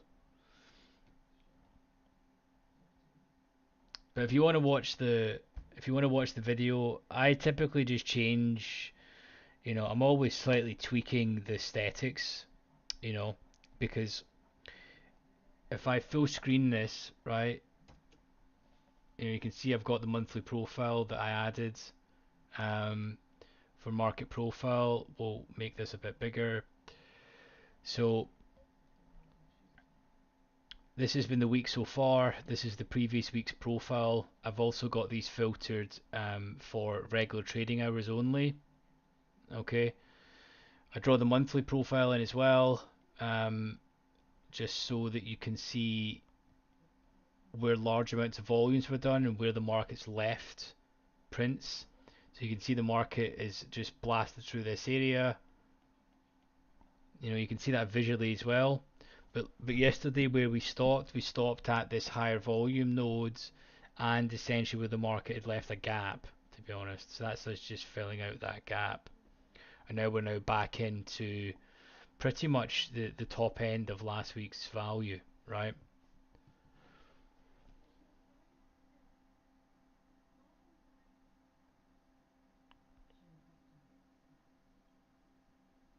Yeah, so Jim Dalton's like the godfather of market profile, right? I would say this his stuff with the initial balance and market profile is not really great. I wouldn't say I take levels for initial balance. They're just good to help define the context for a day. And how I have this set out is I have, you know, I much prefer letters as I can instantly look and see where we're at. And I have pre-market session. If I can zoom right in, you'll see I've marked the pre-market session just in little dashes because I don't really care about uh, the time of that. It's not even relevant. It's only A and B periods. Whereas the first hour of the day for the initial balance, so this is typically how I view things. And then I had this before where it was just colored slightly differently, but it's easier to see on the stream when it's like this, where you can just very simply see that the dark color is where value was for that specific day. Um, so if I zoom out, you can see where last week's value was. So we're just currently in a sort of larger range. To be honest, this was a really volatile day yesterday. Um, but overall, the main sort of concepts I would say that is really powerful about market profile is just a different way to view it. You're viewing the market in a fair value perspective instead of the sort of advertising of price. Is what the main difference is. And then one of the concepts I use the most in market profile is probably the single prints. Now the market the first time it hits single prints, it'll typically reject, but the market loves to fill out singles, especially when it's like this, you know. And then poor high and lows, I look for them to be repaired, and then when the market leaves a lot of excess, an excess is typically, I would probably class it as three or more TPOs above a high or low, is essentially meant to be a finished auction in market profile land anyway. So yeah, that's pretty much it. But this gives me my idea for context where we're at in the week, where we're at in the monthly profile, um, and then I drill down into like a 5 minute chart, and I use Heiken Ashi to try and keep it a little bit. I need to change the color of that, to be honest. That's black when it shouldn't be that highlight current color. I have Heiken Ashi charts just to try and remove some of the noise. Um, but yeah, that's it. It's.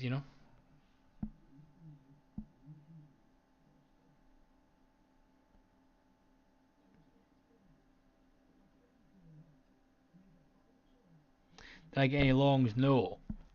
No, I traded the treasuries today, which is a much nice, relaxed day, to be honest. I had a really good day in treasuries. Um, Let me just zoom out. So yeah, we could go down. I don't know.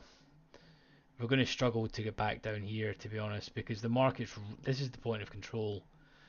I mean, in the next 25 minutes, could we see that happen? We very well could, but I would say most likely we're just going to finish in this range, sweep it, have some aggressive action, and back in here. Anything can happen, right? I mean, I'm not moving the market, so yeah, no problem, no problem, Craig. Obviously, need to spend more time doing that, but a lot of the key concepts, I wouldn't say market profile is just there to give me context and whereabouts we are in that specific day. Uh, this black line is now annoying. I can't unsee it. Um, Let me try and adjust this. It's annoying me.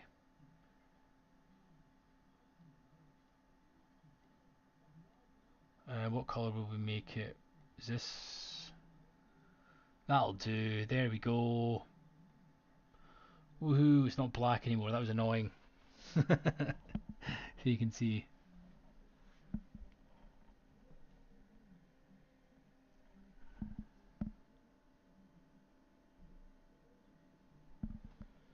But yeah, it's used mainly for context and where we are, and I wouldn't take any trades specifically off it. It's there to build a thesis and then drill down into next more granular detail until you get to the DOM.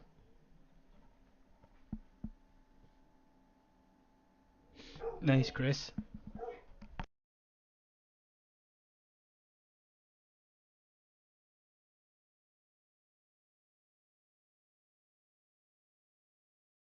Oh, you guys are fighting each other, fighting against each other. Which way? You're in shorts. Whereabouts you short from letters, and whereabouts you short from, Chris?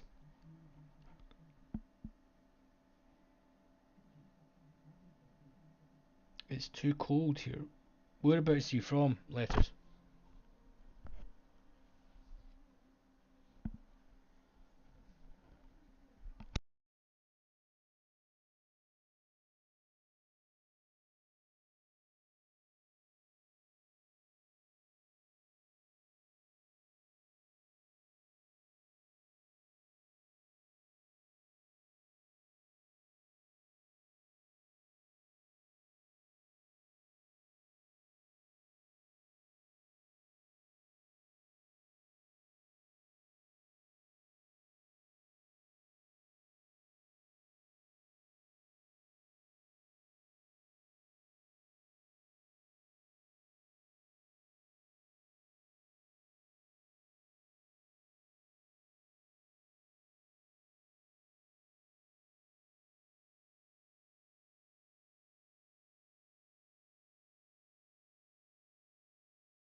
Oh, you're from Switzerland. Nice.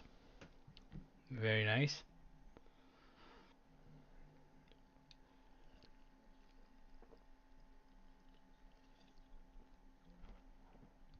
Wow. Look at the size that just come in there.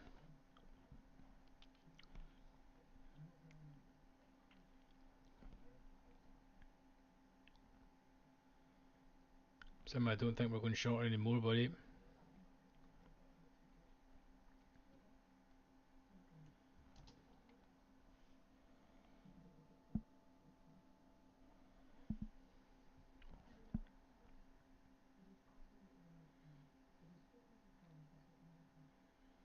That was some huge amount of orders just come in there.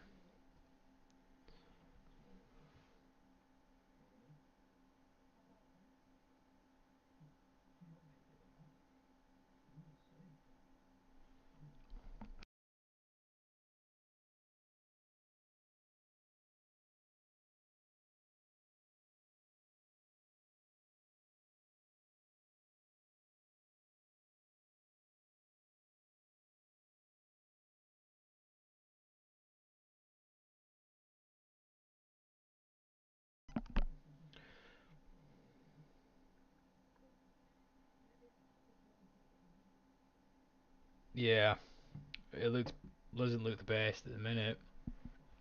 I mean, there's tons of orders here, so I don't know. I mean, they're kind of just getting trying to look for any reason. I mean, I think if we close, I think if we hold above here, if we basically break above the POC and hold above here, then not looking great. But they still need to break POC. So until that happens, you're okay.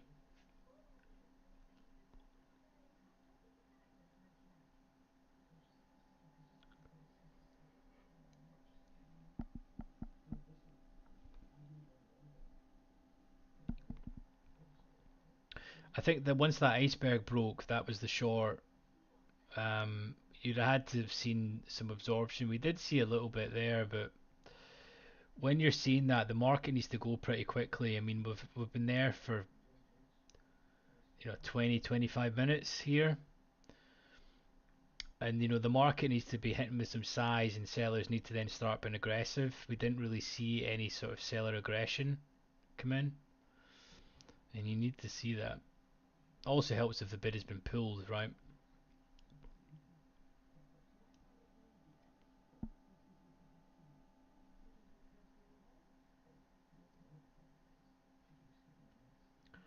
So we'll need to see if you can hold above. If you can hold below POC, then you're still okay. It's just not looking fantastic at the minute. I think if we do get above, I think if we do break and hold above the sort of 22s, there is a slightly lower volume node here in the day, which could act as some resistance here. But you're going to need the other markets to drop as well.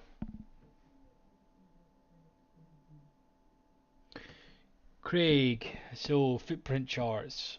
I've used them in the past. Not really my thing, to be honest with you. You can see everything. The footprint is just market orders, which you can see on the DOM. Uh, I understand basically the main key concept of the footprint is just um, looking to spot imbalances, you know. But the problem with the footprint, you're missing out on passive orders, and passive orders a lot of the time actually, you know, don't move the market, but they stop it from moving, and you don't get to see that with market orders. But it depends. I think if you start adding in market profile, footprint, standard charts, and DOM, you need to have a number of screens as well. Okay, so shorts are trying to battle back. Your short letters is still in play at the minute.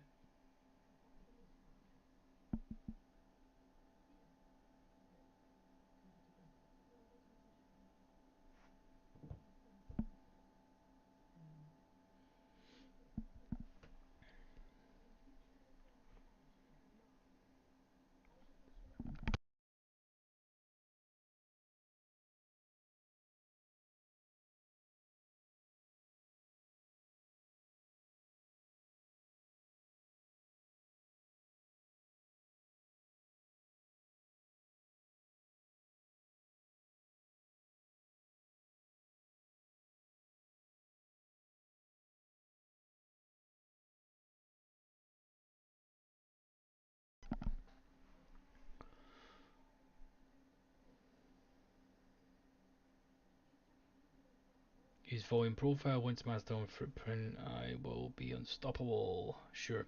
Hi, really enjoying your commentary. Really is impressive. How would you advise to put this together and take entries? Hey Albert, thank you for the kind words, my friend.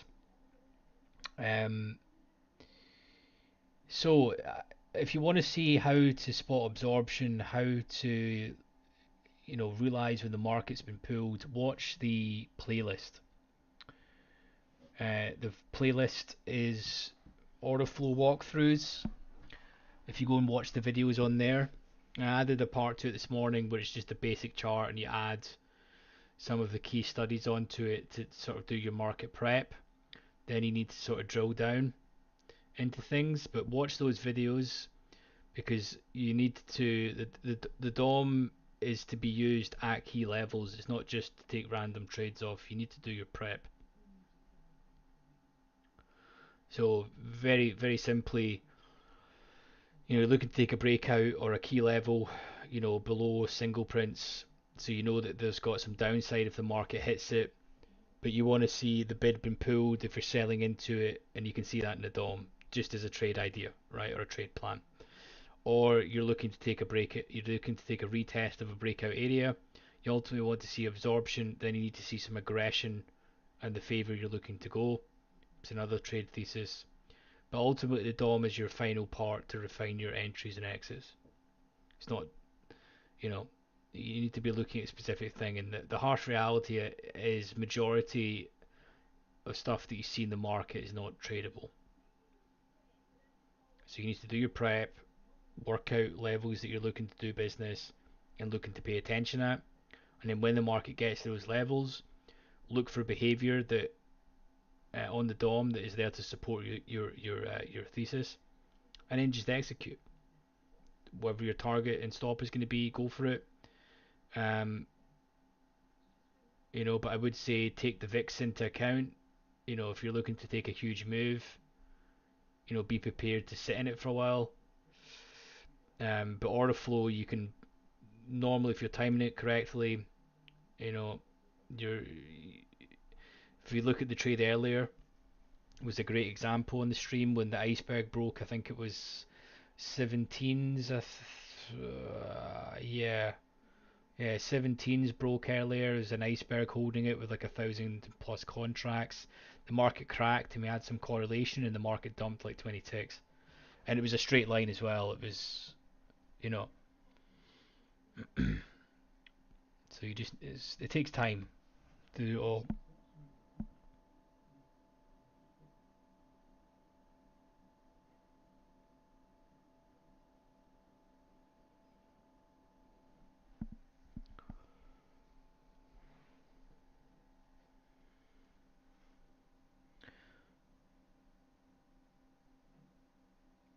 Um, I have never. I think I downloaded Ninja once, and then it just wasn't for me. I would say your two best depth of market solutions on for futures, in my opinion, for retail is probably going to be Jigsaw. It's more out the box, or Sierra. If you're not involved with Sierra at all, you can go to the link in the description. There's a free trial in there. When I say it's a free trial, Sierra's not very advanced. That's probably not the right term. They've not even got recurring payments, so you don't even put in your card details. Like, say for example, it comes to my monthly payment for Sierra, I need to manually go in and put in money. They don't even have a recurring payment method attached to their card, attached to the site. It's crazy. It's really old fashioned. But their software is dynamite. I've never had one outage, honestly. There's not many. In fact, I don't think there's any other software I've ever used in my life that's never had an outage. You know, you need to use Denali data feed or use Rhythmic with them. So if you don't have a futures account and you're using prop, you need to get level 2 with your prop account or whatever. Or if you want to go with stage 5 or edge clear, go with them. But if you go through the link in the description, if you want any assistance with setting up the chart books, there's videos. If you want to join the Discord, we can help you out with some size that just come in there. Do you see that? But I would definitely say you need something slightly more advanced, mate. I don't think Ninja Trader's depth of market is going to cut the mustard, honestly.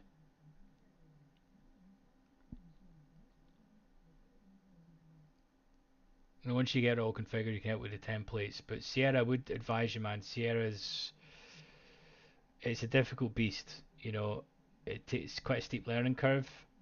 I know this is all set up and configured, and it probably looks quite nice, but it's really hard to set up. So if you want the templates, you can reach out.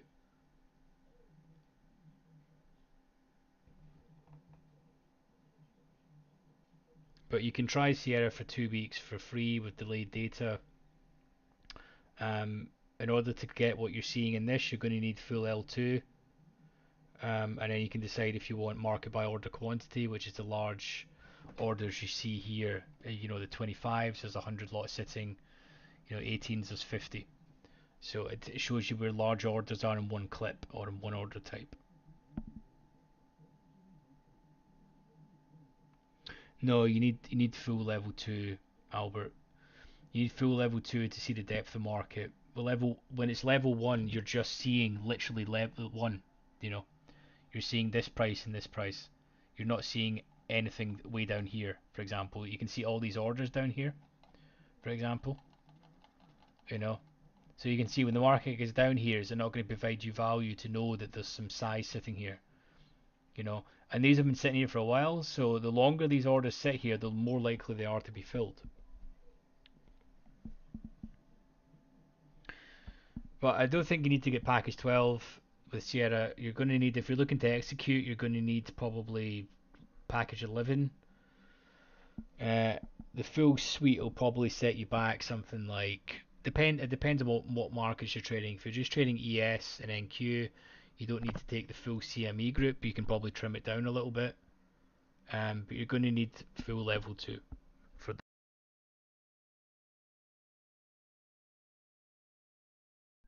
You're going to need full level 2, sorry, for those products that you trade. So you're probably looking at something to the guts of 70, $80 a month for the full package. Maybe slightly less, maybe 65. I think you can maybe get away with 50, $60 a month for the full package. I pay about 90 all in, but I've got all the exchange data, MBO data, everything along those lines. It's not very expensive.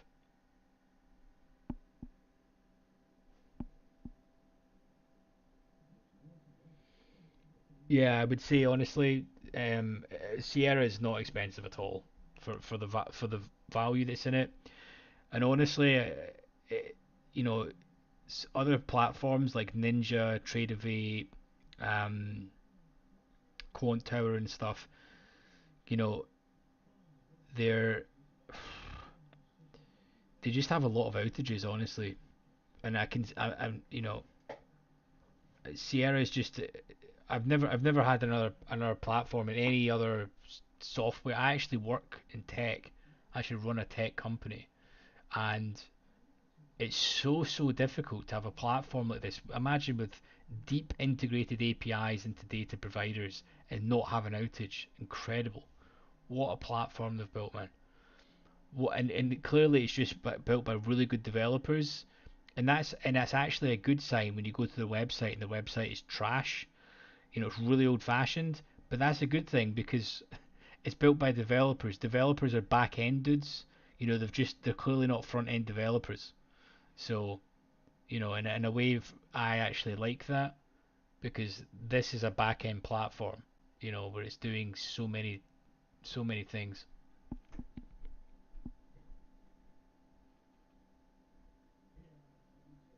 Yeah, I mean Ninja's good for charting and stuff. I'm not knocking any of them, but I just think um, I'm just a Sierra fan.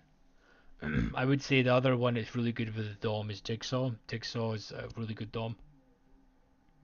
It's more out the box. That's the thing. Jigsaw's got a couple of cool features. I wish Sierra would get their finger out and sort, which is being able to type in text in a column. Uh, you know, yeah, exactly.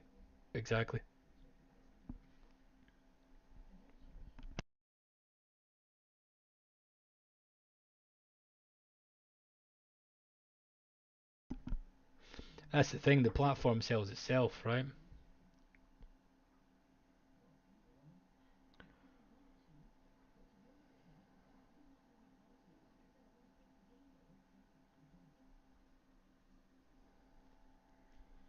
Right, we're about to see the all the orders come in the next probably 5 minutes.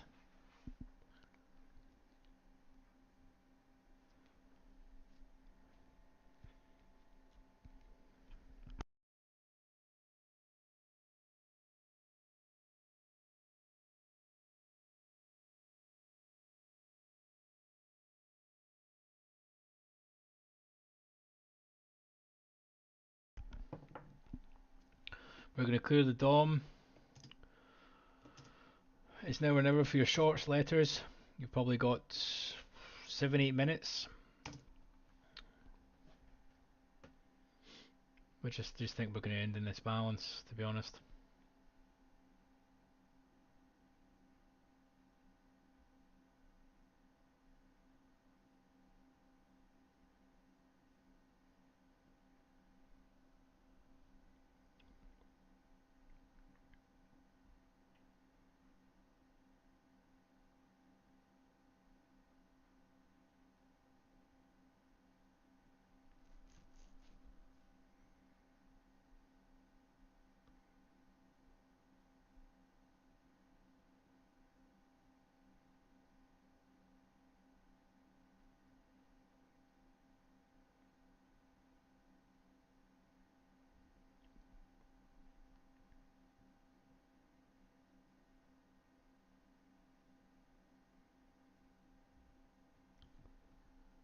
Yeah, it took me years as well, to be honest. This is where I want to help people with the chart books and stuff, but I would say watch the videos and spend time on them because the more you learn, the better. And ultimately, you need to know, certain things. Like very quickly, I know where to go into to change this color, for example. I've only done that because I've spent so long with the charting package, right? When you first start off, this looks complicated. You've got no idea how to set this up, and then you know, when you go into it, you go into something like this. There's so many settings, You need to know how to change them all. It's so in depth, and it's every study's got that as well. It's not just there's nothing that's really out the box, and the default studies that they give you are not very good. You need to build it all yourself. Hey trader, have a good weekend, buddy.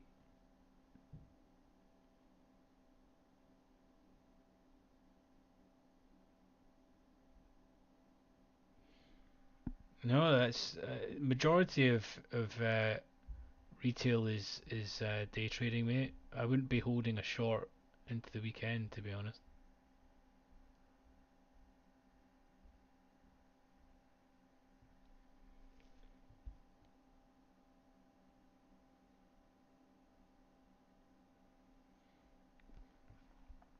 We'll probably keep it going to about 4 or 5 minutes past the stream. Once all the algos come in here, you see some crazy volume about to hit. They're even starting to layer their orders in now. See them size. So we'll clear the DOM in a couple of minutes.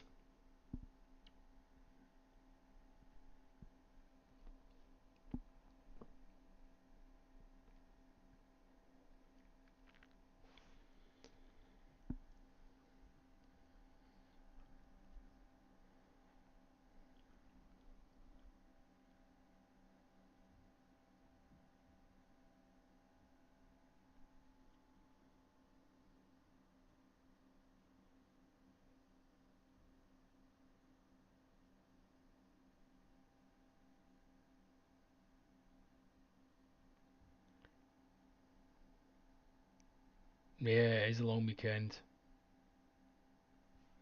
Memorial Day as well in the US. I think the market opens. It's just shortened trading hours, isn't it? I think it's to like lunchtime, basically.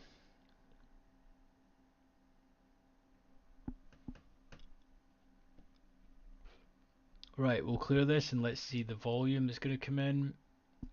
We are going bid. I think it wouldn't be great to hold this position. Let's see if you can get out letters. If you can get for break even, not have to carry or take the loss, that'd be great. Here we are. The volume's going to come in about a minute. Wow, sweep there.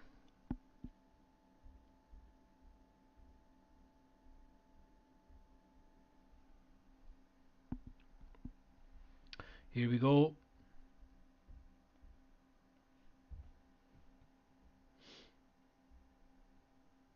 It's not great how much they were absorbing there.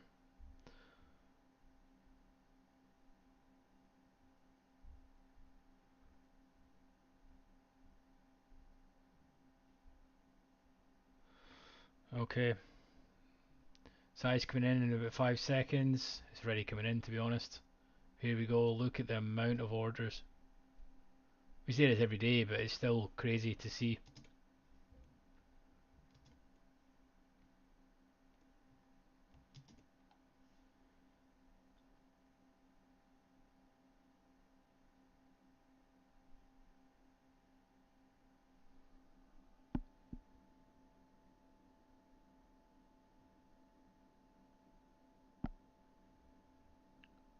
Hey mate, yeah, I'll go. We'll do Monday. We'll do live then. I typically try and trade the session because I find it hard to entertain, commentate, and really pay attention. So I typically try and trade myself then because the streams would be awfully boring if I'm, it's I find it hard.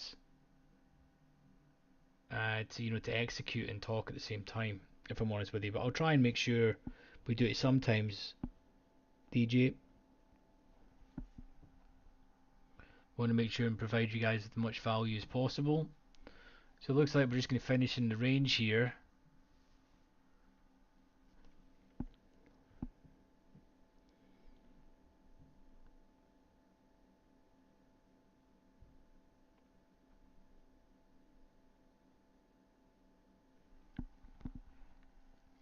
So we'll probably end it in 5 minutes, guys. Feel free to join the Discord. There's a link in the channel, in the channel bio to Discord. I think there's actually one in the description of this video. If you want to support the channel and show some extra support, there's a link to Coffee where you can become a member to show some extra support for the channel. It's up to yourself if you'd like to do that, but it's greatly appreciated. We will be live on Monday. It'll be different times, so we'll be live on Monday. Quite an early session, to be honest with you, because we'll probably be live for market open. In fact, the market's not even opening. We'll be live from London session. Put it that way.